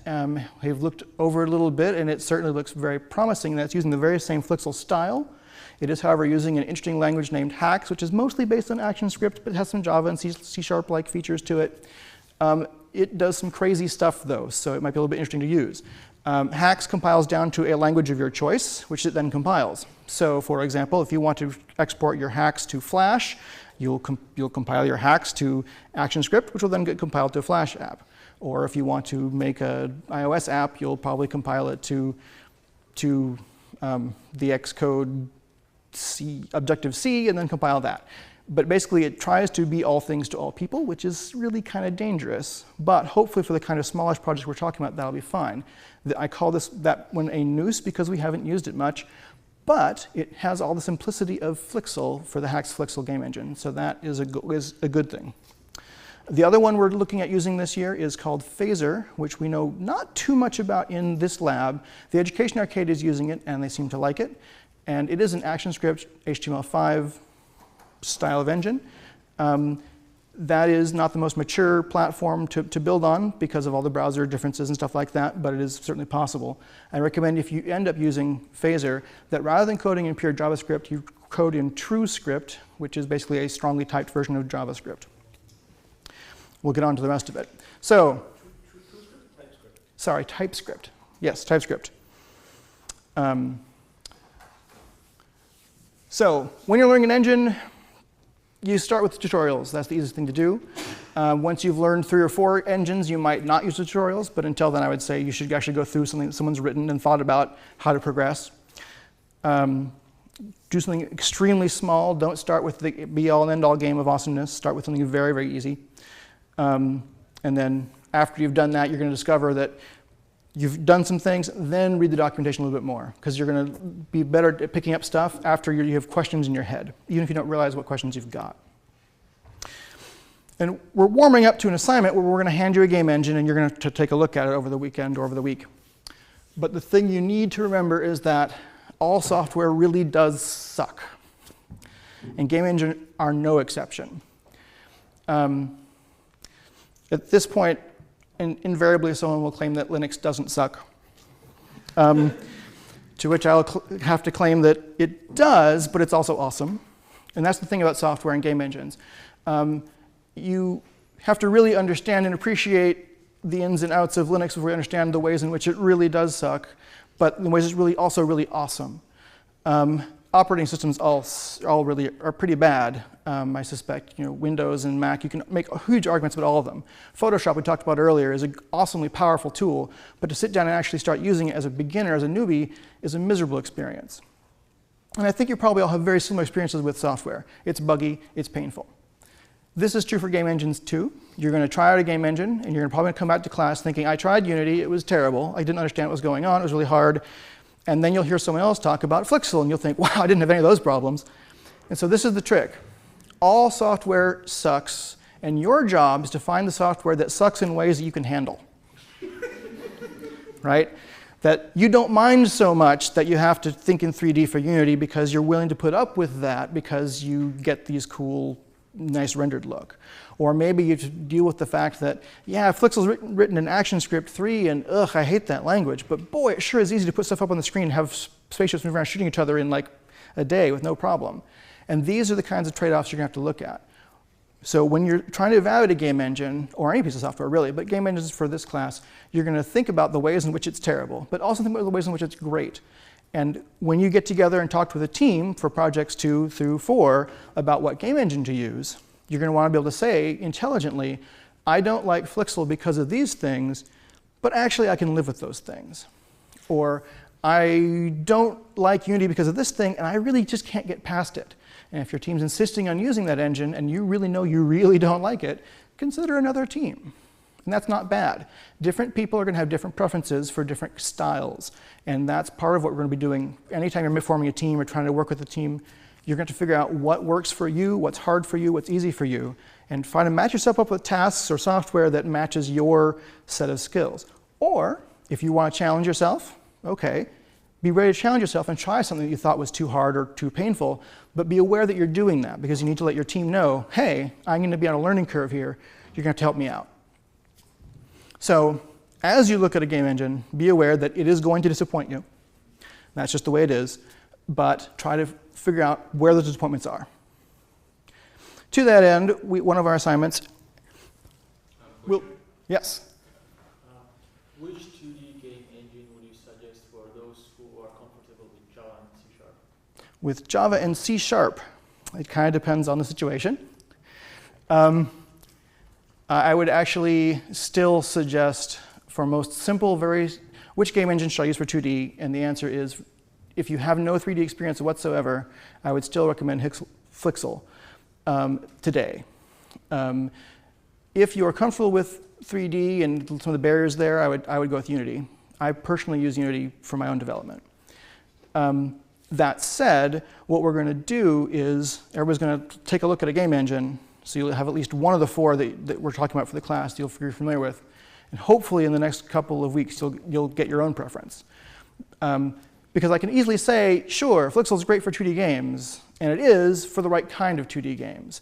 It's not good for all the 2D games. An isometric thing with lots of farms and stuff, you might be able to do it, but you might be more comfortable using a 3D approach or whatever.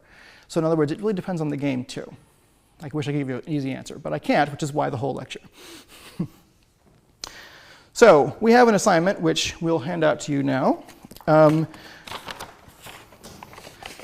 we're going to talk about it 1 week from now. And do stay tuned, because we're not done talking at you or giving you assignments. Oh, with the game engine tutorial? Yes. What I want you to do is pick a game engine out of this hat and pass it on. If you do not like the game engine that you get, trade.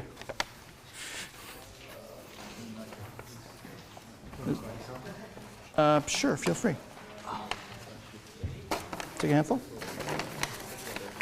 If I run out, I have more tokens, but this is why I start with to make sure there's a good distribution. All right, let's go ahead and hand this back. I don't need to be with it.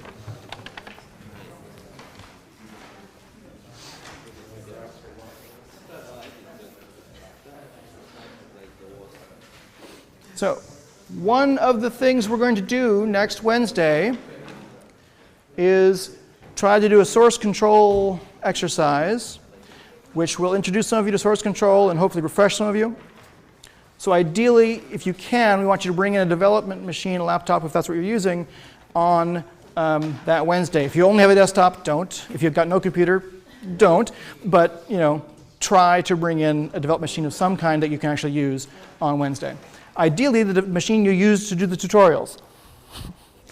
So you have your code on it.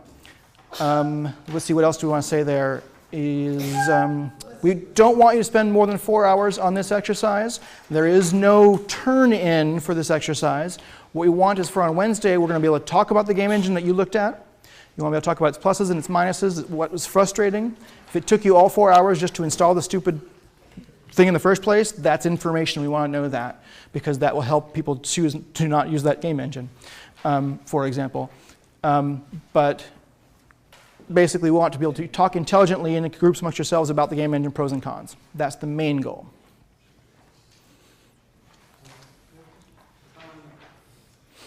Okay.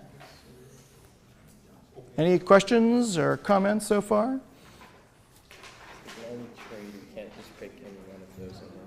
Pardon? So you can only trade the ones you have with others. Right. Correct. Do not pick a game engine at random. You may trade the one you've got in your hand with someone else who has a different one in their hand. This is not just, it's partially arbitrary, but mostly it's to make sure that all the engines are covered about equally. Also, there's 2 entries for Unity. One is sort of think about it 3D, and one is think about it 2D. And because Unity has recently added a sort of a 2D layer on top of it that you can sort of use as a sprite-based engine. So we want you to sort of put that through its paces too, because to compare it to the other 2D engines. To Java. So I've never had much of problems transitioning between the two. Some that don't. Okay. Let's see. No. Okay. Yeah, I would trade if you could. So, like we said, this is a video game development or video game production class. It's about team management, project management. We're spending a lot of time on those kind of topics. We aren't spending a ton of time talking about design in class. But we were jerks and we're giving you a really, really hard design constraint to work with for Project 4. So we're going to have some optional assignments, optional reading, basically things that we're going to list on Stellar, and a couple lectures we're going to give, basically just kind of opening your minds towards design so you can think through some of the big, hairy problems when it comes to designing some of these things.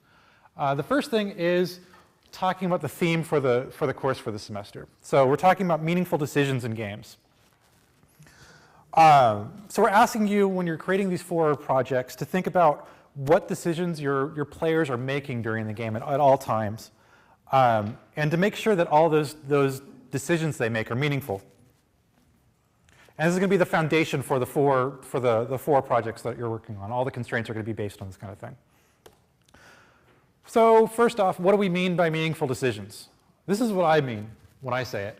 There's other definitions out there, but this is like the bare minimum. It should do this. It should have this. So 3 things. Any decision a player makes in a game has an effect on the game's overall state. So I make a decision, something changed. Not only does something change, but that change ripples through the systems within the game. It affects the entire game state, the entire game world, not just what the player might have, not just the player's performance, not just the player's ability. So a jump in these games can be meaningful in some games, but for this particular game and this particular use, if the jump affects everything else in the game in some form, that was really meaningful, and I'd be surprised to see a jump do that. But it probably isn't. It's probably just a way to get over an obstacle. So there's something else, there's some other kind of decision a player has to make rather than just that one small decision. Third, there should be sufficient feedback, and we'll talk about feedback later on, what exactly we mean by that, that lets the player be aware that they made that decision. So not only did I make a decision, but I knew that I made a decision. There was something that happened in the game that prompted me to make that decision, and I actively made the decision. I made the choice to make the decision.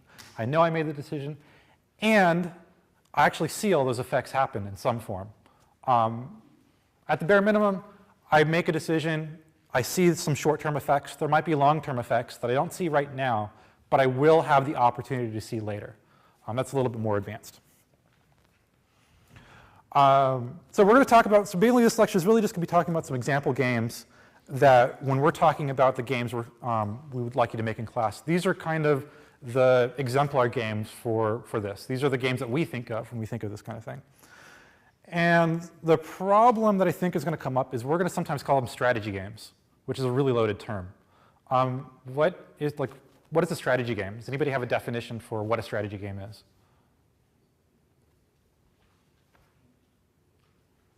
Somebody who took, yeah.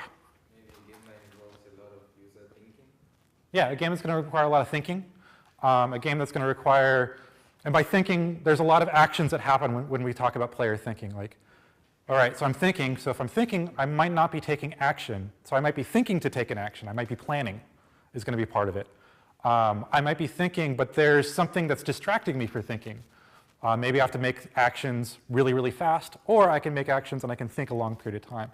All of that, that's the big, wide spectrum of what we're talking about with strategy games. Can anybody list some strategy games they've played or have heard about? Age of Empires. Age of Empires, which one? Second one. Yes, it is. Civilization! Yes, which one? 5. Okay, I like that one too. More. What's that? No? Yeah. StarCraft. Which one? I've only played 2. Okay. I played 1, but I haven't played 2, but he plays 2 a lot. More. Fire Emblem. Ooh, that's a really good one. Which one? All of them, yeah. Yeah. Go. Ooh. You took the board game class. Like MOBAs? MOBAs? So which ones? Like, what's a MOBA, really? Like Dota or League of Legends. So what does MOBA stand for people who haven't played? Massive Online Battle Arena. And you're talking about League of Legends. How many people here, raise your hand if you played League of Legends? Okay. Riot's coming September 24th to talk about us about that. How many people have played Dota, Defense of the Ancients? Same people for the most part. Cool. Cool. All right, so that's a really good squad. And that's exactly what I expected, except for the Go person, to hear are games about war and games about conflict and games about fighting against another player or against a computer-controlled opponent. That's not exactly what we mean when we talk about strategy games for the broader aspect of the class, but it's a great place to start, and that's where we're going to start. So here's Civilization 5, and here's StarCraft 2. I'm going to use these for a couple examples, and then we're going to split off and talk about, each of us are going to talk about some of our favorite games that we think of when we say, this was a really cool mechanic, this is a really cool thing I've seen in a strategy game, or an aspect of strategy or an aspect of tactics that I've seen, and I'd love to see happen in some of the games we make over the next semester. So there's 2 types of decision making that I see, and again, this is all just me in my head a couple days ago putting a lecture together. It's not, an academic taxonomy. It's to help us out with when we're thinking about the kinds of decisions we're making in these games. There's 2 kinds of decisions that happen in these games. There's a micro-level decision, short-term decisions I make that help me out right now. There's macro decisions or long-term decisions. And I'm using micro and macro because I'm obsessed with economics, even though I don't understand it, but also because you see the games represented that way sometimes. There's the micro where I'm looking really tight at this one aspect of the game, and the macro where I can see a bigger, expanded version of the world. I can see the systems and the gears that are happening behind the world. And they're represented in many ways, and I'll talk about a couple examples there. People often use tactics to describe micro and strategy to describe macro. There's actually a difference between strategy and tactics, and that's sort of one way of thinking about it. Yep. So, for the micro, exactly, tactical. The way this is often represented in these kind of war games and strategy games, there's usually some kind of spatial component going on, some kind of placement going on. There might be some direct conflict happening. So I've got an army and it's facing off another army and we're throwing spears or shooting each other with lasers, basically the same thing. But there's also firefighting. There's another kind of conflict that happens on. And firefighting, I don't mean like fires, but I've got a problem that just happened and I need to solve it. I need to react to it. So it's reactive. I might have this really long-term strategy, but unfortunately, I've got to make some decisions right now that may or may not hurt my long-term strategy. There's some tactical decisions I need to make. It's not always reactive, though. Sometimes what we're talking about is you're executing a plan. I've set up a long-term strategy, and now here's the final dramatic moment where I get to actually implement the thing and see if it works. Throw the dudes on the map, and they're going to die or not. And when we're talking about tactical, there's always a short-term resolution. So I do a thing, feedback. I know what happened. There could be long-term ramifications, but there's definitely a short-term resolution to the decision I just made at that point. So my example, because I'm a huge Civilization nerd, Civilization 5 brought some very tactical gameplay to the series that wasn't really there in previous installments. So in the past, you could stack units on a tile. So Civilization is basically a game made of tiles where you're placing items on tiles, and the tiles give you bonuses or whatnot. Very, very basic version of it. In this case, what we have, and it's kind of blurry, but you have a city in the center where that arrow is pointing to. You have these blue units surrounding the city, and a couple small yellow units going on. Can anybody describe what's going on in the scene? What's that? A raid. So we're fighting we're fighting. What kind of decisions is the player being asked to do right now? And the player is the blue player that has the red arrow there. What's that? So yeah, you're trying to implement the strategy. Can you kind of see? And apologies if you can't make out the quality of the video, the slide. Can you see what is exactly going on? Yeah. Yeah, so first thing is, all right, so I've got a ranged attack that is it's really diagonally away from the city. It's 2 hexes away. I can do a ranged attack on it. The cool thing about this is that the city can't attack me right now. Well, actually it can, but I'm making a mistake there. But it's not the knight's turn, so the knight can't attack the ranged attack right now. The other thing that's happening is the player had a long-term strategy, which meant that they brought some foot soldiers in to surround the city, protecting the ranged attacker. They've also got this thing called zone of control going on in this, where there's all right, here's a enemy person, here's an enemy person, here's an enemy person. If any of these people try to attack any of these blue people, there's some kind of negative modifier going on because the blue player has set it up such that they're being flanked. So there's some spatial placement going on that's been decided. Not only did they have to get all the units over here, but once they were here, they had to put those units in the right places for this tactical maneuver to happen.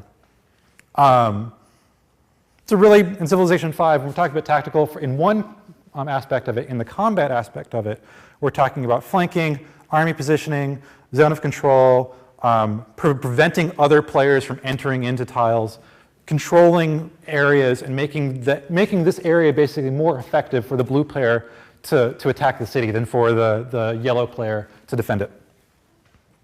So how did the player get there? How did blue get into that situation? They had an operational or strategic plan that they set forth. They were able to develop those weapons that they had. They were able to make them in the right location, and then they were able to transport them over to the right location. So if we're talking about military strategy tactics, that might be closer to logistics, supply chain, getting supply into the area. The strategy that might actually be happening is even bigger than that. So this is where it gets into the realm that I really nerd out in, is spreadsheets of numbers and modifiers. There's resources you need to manage. There's I need to anticipate what's going to be there and have the right things built in time for them to be useful in that situation. There's an economic system I need to manipulate and do well with in order to afford the units that I want over there. I need to be proactive. If I'm playing well, I need to be proactive in my strategy. All strategy really should be proactive. And somebody can argue with me if there is such a thing as reactive strategy. But really, it could be proactive and wrong, but you did it beforehand. You set up the gears in motion for it to play out the way it did. And you're always planning for some long-term future. So in Civilization 5, one way that this plays out, non-combat, is city placement. Where I can place where I put my city is incredibly important. Here's using the real-world map of Africa. So what they've done is the designers put these resources, those circular items, spices, bananas, silk, diamonds, oil. The resources, some of them are luxury resources, so they help my cities be happy. They help my citizens work well and be productive. There's agricultural resources that help my cities grow and be healthy. And then there's strategic resources, and I could be mixing these terms up, where there are things that are going to help me build things. So oil or steel or iron will help me build better units. So my strategy here, there's a little bit of tactics going on where when I actually get my settler in the right place, I need to then find a very specific place to go. But long term, if I'm thinking about the long term, I want to place my cities in a way where they're near resources, they're near my friendly cities, they have room to grow, because if I group my cities too close to each other, they're not going to be as efficient. This is really apparent if anybody's played Civilization 2, where there's one real strategy to the game, and that's just build a city every 3 hexes. That's just how it works. In the later games, they try to introduce some nuance to that. And again, I'm mixing strategy and tactics as we're talking about this. They all go hand in hand. A lot of the games that we've played and that are these strategy games that you talked about are actually more tactical games. There's much more emphasis placed on the short-term thing I do now than the long-term. That's not to say there isn't long-term in these games. If anybody's played like League of Legends, the meta game about the pick process. So what's champ to pick or not. That's a strategic maneuver. You are planning for a long-term strategy that you're going to play out within the game. And not only are you planning for it, you picked it and then you're stuck with it. Those decisions last. With StarCraft 2, it's build order, which can be a little bit more flexible. There are build orders that that's build order in that you are building units and buildings and upgrades in the right order such that you're prepared for multiple different strategies coming into you. And I could be butchering that. I'm not a... That's definitely a good one. Cool. But that's more flexible because I have time within the game to make some tactical changes to that long-term strategy that I decided on early. Unless you're playing professionally, and then I've just seen that they just GG after 5 minutes.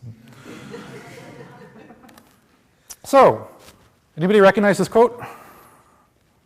Sid Meier, developer for Civilization, famously said, "A good game is a series of interesting choices." It's very much the case for the games that we're making in this class. The thing I want to note is strive for interesting choices in your games. Be prepared for your choices not to be interesting. Try to iterate through them and make them more interesting. But we don't have a ton of time to really help you make like the greatest games in the world, right? So we want your choices to be meaningful, and if 1 or 2 of them are interesting, awesome. You did a really, really good job with the game development process of it. I'm going to do a really, really quick talk about how you can make things interesting, and we're going to come back to it in later projects, but I just want to kind of get these 2 terms out there. We're going to talk about conflict and tension. So what is conflict? Like what can you think if I say the words conflict and tension? What's the the definitions you're more familiar with. Anybody heard it in drama or writing? Like the narrative arc, there's a conflict. There are two people who want the same thing, or there's an internal conflict. And that's really what I'm thinking of when I'm saying conflict in this case, is what is the conflict in the player as they're making these decisions? What are the trade-offs they're making? Do I send an army this way, or do I send an army that way, or do I not fight at all? If that is a really hard decision for the player to make, if they can't calculate it beforehand, if they have enough information to know that one may be better than the other, but they're not quite sure, that's what we're talking about with conflict. With what Pablo was playing with us, the conflict in the individual teams of, well, which we know the probabilities, we can calculate that, but are we sure? Are we sure it's going to play out that way? I really wish he'd used the cones, because I really want to know if the cone, like how often the cone is going to fall on its end. And then tension are ways we can modify that conflict. Maybe there's no conflict existing, and we need to use tension to create some conflict. Maybe there's a little bit of conflict going on, and the tension's going to amplify that and make it more dramatic. And there's just some basic things you can change. And when we talk about the example games, and if you play these example games over the weekend, think about these terms. If I were to change the timing in a game, or the speed of which you can make decisions, or the precision that's required to make those decisions, how would that increase the conflict? And by increasing the conflict there, are the choices more interesting? Is the game more engaging? Or the game more fun? Limitations are awesome in games. Limitations are really how you can design and control where and what a player can do. So how many options do you give the player? Do you give them 2 or 3 or 5 or infinite? I can tell you right now, having infinite choices is really, really difficult, but not that interesting. Space, costs, economics, information, fog of war, what we've seen in some of these strategy games where you can only see things that are around where your units are and you can't see things outside of that. These are all methods we use as designers to create conflict, to make those choices that we're asking our players to make interesting. So, example games. What I'd love for you to do, it's totally optional, but if you're interested in design, I totally recommend it. Over the weekend, play some games. We're going to talk about these games. And think about these things. And these slides are on Stellar. Think about the types of decisions you can make, the timing of the decisions, whether the game is single player or multiplayer, if there's competitive or co-op play, if there's teams or alliances, and what kind of conflict and tension exists in the game. All of these are things that we're going to be asking you as designers over the semester to decide on, to design, to craft, to create a very particular experience that you're trying to create. So Drew's going to kick us off with this game. Who's played backgammon? Wow, really? No one plays backgammon anymore. All right. Backgammon is a pretty classic game. It was invented a good, 5,000 years ago or so, about the time that we learned how to write. It's got a lot of planning, oddly enough. There's a lot of probability and randomness to it, but you can plan for that randomness by setting your pieces in the right spots. You can choose different strategies. Are you going to be aggressive to take the other person's pieces? Or are you going to be defensive and just try to protect yourself? Or are you going to leave some of the opponent's backfield so that if you're losing at the end, you can maybe mess them up somehow? Or when do you change from trying to mess them up to shooting for the end goal? There's a couple different ways to play backgammon, oddly enough, and it actually is a fairly deep game. There's a lot of probability involved, but some tactics and some strategy going on in there too. If you haven't played it and you like board games, it's well worth playing because I think a lot of the things that you're going to see in modern board games really owe a lot to this game right here, especially when you add randomness as a mechanic. Go and chess are obviously really, really awesome games too, but they're a very different style of game because they don't have the randomness in there. It's a very, very different way of thinking about it. This is another one where I think there's more planning than people give it credit for. Who's played Twister? That's more like it, okay. So in Twister, you actually can plan ahead. You probably don't. But if you played Twister a lot, you might start. You might realize if I put my right foot there, I'm really screwed if they call red next time. So I guess I won't. I'll put it over there. Kind of depends on how many people are playing. If there's enough people playing, you can't do that. You should be fast. So Twister is an interesting game where sometimes you have to make your decision extremely quickly. Is there strategy in Twister? Anyone? I see some nods. What decisions would you make? Maybe to go All right. Yes. So there's a strategy to Twister if you want to play Twister to, to win, darn it. And, maybe you're thinking that I've got better balance, or maybe I'm a little bit bigger than they are. I bet I can nudge them a little bit. That would work, right? That does work. Or maybe you want to play off in your own little corner. That works too, unless no one else lets you do it. Or if you get yourself too tangled up, you can't move even when you're by yourself. Have you done that or seen that? Someone's off by themselves in the Twister and they fall over with no one near them? It totally happens. There's other strategic decisions for Twister. Are you trying to win? Are you trying to stay near someone or away from someone? There are totally other game goals to Twister, and they're up to the people who are playing it. What is next? Sara.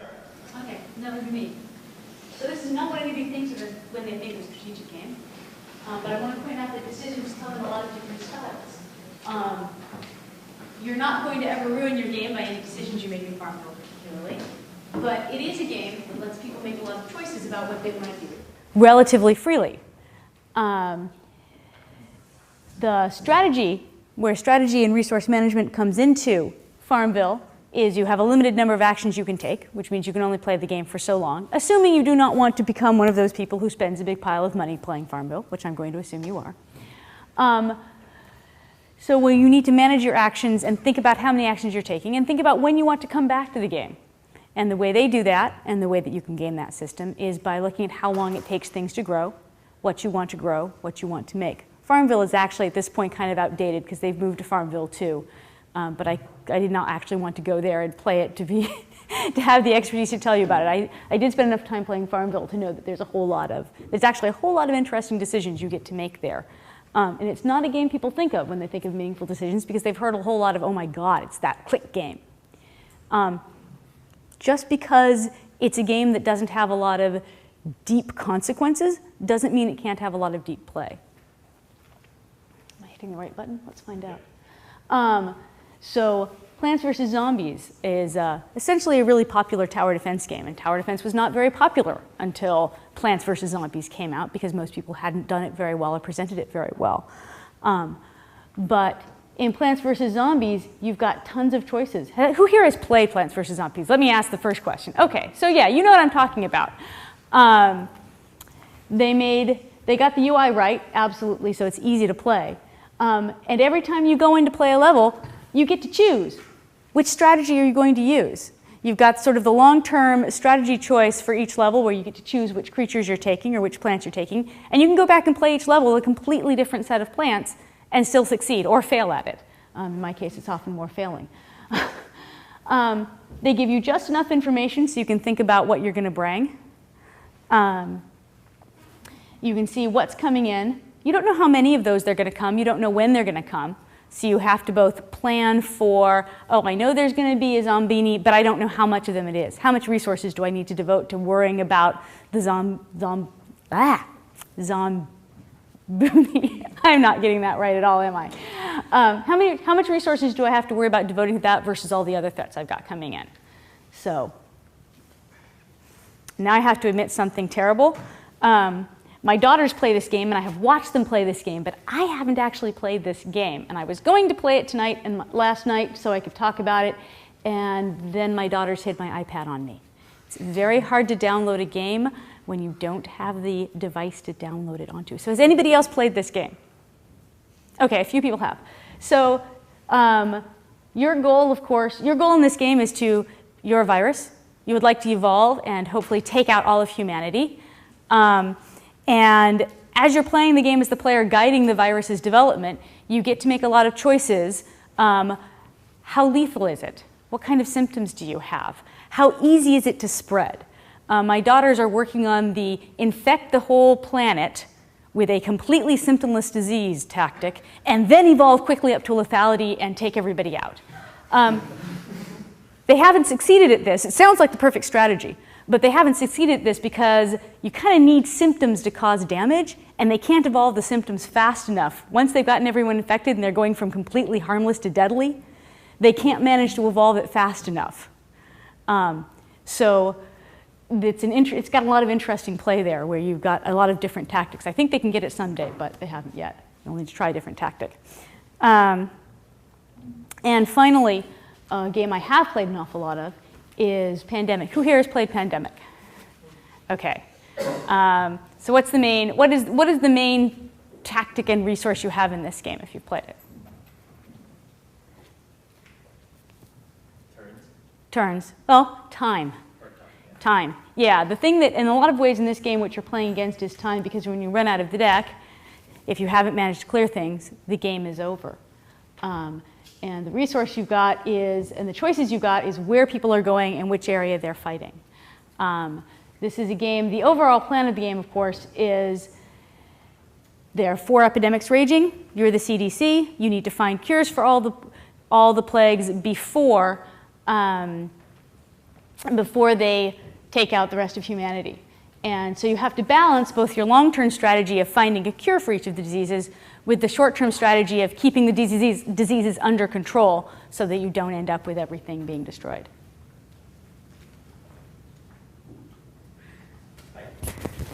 Sorry, my turn. I've done all of my speaking, right? Who's played Dominion? Okay, pretty popular. I certainly recommend it as a good introduction to the basic idea of deck building games. Actually, I just saw a question. How many people have played like Magic, Yu-Gi-Oh, or Pokemon card game? Okay, all right, a lot of that. So, in many of those games and in Dominion, a lot of the fun is just sort of like building your own machine, your own little engine that is going to execute out your strategy. Now, your engine happens to be a deck of cards. It gets shuffled up, so it's in some sort of random order, but you get to choose what cards go in there. In a collectible card game like Magic the Gathering, you are buying those cards and then assembling the card, or there's a draft mechanic. In a game like Dominion, there is a way where you buy more cards while you're playing the game. But in the end, what it all comes down to is, as you play this game, you get cards that go into your deck that are going to end up being shuffled in your deck, and at some random time in the future, it's going to get played out. And so the cards that you choose to put into your deck turns out to be your main means of motivating you towards a certain strategy. There are a range of different ways to play this game and different possible success criteria. But in the end, and the really interesting thing about the Dominion deck is I think you get something like 20 over 20 different kinds of cards in a box of Dominion, but you only play with 10 of them, 10 plus victory points. So every time you play the game, the strategy starts by just seeing what are the 10 cards I've got in front of me for this session of play. And then you choose, out of these 10 cards, what are the cards that I'm going to select out of what proportion in order to build this engine that's going to motivate me towards victory. So interesting game. I would strongly recommend it if you know someone who's got a copy of this game or any of the expansions. They're all interchangeable. Oh, right. Drop 7. Mostly played on mobile, although I think there is also a browser version of this game. How many of you played this? Anyone? Yeah. Perfect for a tea ride, I find. You can finish a session on a single trip on the tea. The idea is that you're just dropping one number from the top of the screen, and that number ranges anywhere between 1 to 7. And if you manage to make a row of numbers that add up to the let's say I have a row of 6s, and I have 6 6s in a row, then all of those 6s are going to disappear. And it's going to also clear out some of those gray circles where you don't know the numbers yet. That's going to reveal the numbers behind these gray tiles. You can think of them as tiles that were turned upside down. So what you really, really want to make are chains, chains of where if I have a 6 and then if I have a 6, 5, 4, 3, 2, 1, then what happens? That 6 is going to burst, then that 5 is going to burst, then that 4 is going to burst, and then 3, and so on and so forth. It's set off these massive chains, and basically you're just deciding how you're going to place this. If you've played a game like Puyo Puyo, I'm trying to think, certain kinds of match 3 games like Bejeweled, you'll get this sort of chain reaction feeling. And some games, more than others, encourage you to sort of set up these chains before you sort of drop the triggering piece. Drop 7 is very much about that. I believe if you can find it on a browser, it should be free. I'm not so sure whether the iOS versions are free. Yeah? Yeah, great. I keep forgetting the computers on this side. The StarCraft II visual novel. No, it's still in development. Full disclosure, I'm a Kickstarter backer of this game. As has been mentioned many times, I am a StarCraft II player, but I am not encouraging you to go and learn that over the weekend because StarCraft II is more of a lifestyle kind of thing. But if you just kind of want to see what the strategy is about, this is an interesting game where if you've ever played a visual novel, they're kind of like choose your own adventure in digital form. And they're usually very strong narrative and character-driven games. You play a teenager who's moved to Korea in the hopes to start his or her pro gaming career. And you go into a LAN center and you play random games against people, but only these are the kinds of decisions you get to make. Which strategy are you going to go for? I actually find this to be a really good way of conveying kind of the macro level decisions, the really high level long-term strategic decisions that you're going to make, because you're not actually playing StarCraft. You're choosing between 1 to 3 choices, 2 or 3 choices, and then it plays out. But it gives you a good idea of the kind of high-level decision-making, whereas most people see someone play StarCraft, it's like, and you're not seeing that long-term strategy. So we do have a Let's Play up, and the URL is there, but if you just Google MIT Game Lab StarCraft II visual novel, you'll see the YouTube video and get an idea of that, because I'm not so sure if you can still download the demo. But the demo does have some of these features.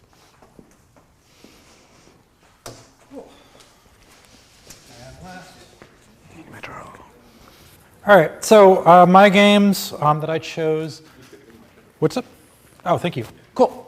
So this one I really like as an example. Ooh, it looks awful on the screen though. So I really like this one as an example because it has not yet been published. On their website, they have their alpha build.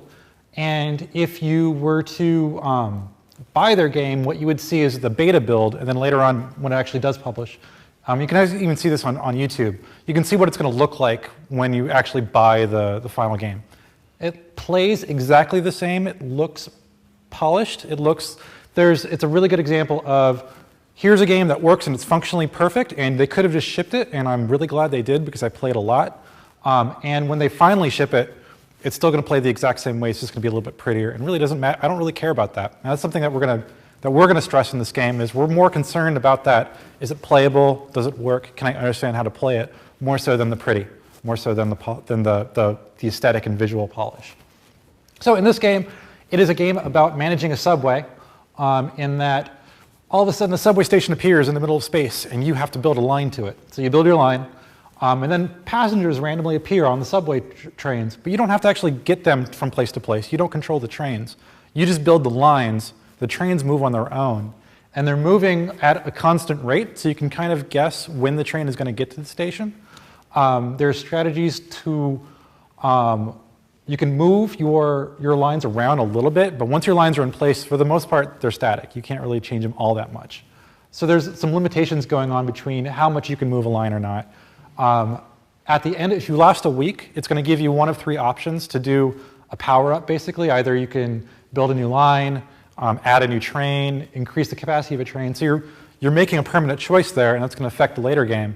So you're making all sorts of these decisions at both a macro and a micro level. And there's a really good write-up about the game right there, if you just want to read that. FTL, I lost a ton of productivity a few months ago because of this game. It is a game about fighting in spaceships without actually controlling all the fighting so much. You're actually upgrading your ship, increasing your capacity, buying crew members, and hoping your crew members survive is a lot of it. You could, and I do this, manually control all your weapons, and actually to succeed, you really do have to. Because the interesting thing with this game, it's a permadeath game. As soon as you die, it's dead. You have to start over. You have to restart the game. Luckily, the game only takes about 3 hours to play. But you're lucky if you get through those 3 hours. And when you finally get to the last boss and you're there, and the thing about this game is in order to get to that boss, there's all sorts of different challenges you're facing. And you're making these decisions about, do I buy this weapon or that weapon to help me with the thing I know that I'm going to face in the next sector because I'm losing health, I'm really dying here. But is this weapon really going to help me when I get to the boss? You're constantly going back and forth, so I'll often find out after hour 3 or 4, and I'm at the boss, and I'm completely ill-equipped to fight this thing, and I just die. But I do play out to the end because it's fun. Last game I have, this one's free online. It's called Gridland. If anybody's played the game A Dark Room, a text-based supply chain game, this is the match 3 version of that game a little bit. There's 2 stages in the game, day and night. It's match 3, so you just collect 3 gems and you get whatever the gems represent. So resources like clay, wood, and stone, food, paper, gems. You can upgrade your little factories to make better gems. Every time you upgrade one of these though, like so if you upgrade your wood, you'll get a better sword. If you upgrade your clay, which you need to get to make the better wood, you're going to get in the nighttime a stronger monster. So in this case, this is immediately daytime and then shifted over to night. The exact same layout is there. It's just the logs have become shields. The little blue things that are supposed to be iron become swords, and all the other things become enemies. So a lot of the strategy for this game is what's going to help me now, what's going to help me in the future, what's going to hurt me in the future, and what's going to hurt me immediately as I switch over to night. Once I get into the night mode, I'll have known exactly what I'm going to be facing because I set that stage up. So unlike Bejeweled, where you're just constantly just clicking things, or Candy Crush, where you're just constantly just clicking things, there's actually no time limit on this. And it's embarrassing how long it took me a day or 2 to realize that I didn't have to play that way, that I could just wait, pause, and play, that there wasn't going to be a time limit pushing me to continue moving forward. And that's an interesting presentation thing. When you're presenting your games, especially if you're using a previous genre, there's going to be genre conventions that the players are going to understand that is going to shape their user experience. And we'll be talking about Project 3. So that's it. If you want to play these games or watch these games on YouTube, please do. And if you want to know more about choice and conflict, there's a 9-minute video at Extra Credits. We use Extra Credits a lot because they're short, they're fun videos on game design. Highly recommended for this class to give you a leg up on some of the design challenges that we're facing you.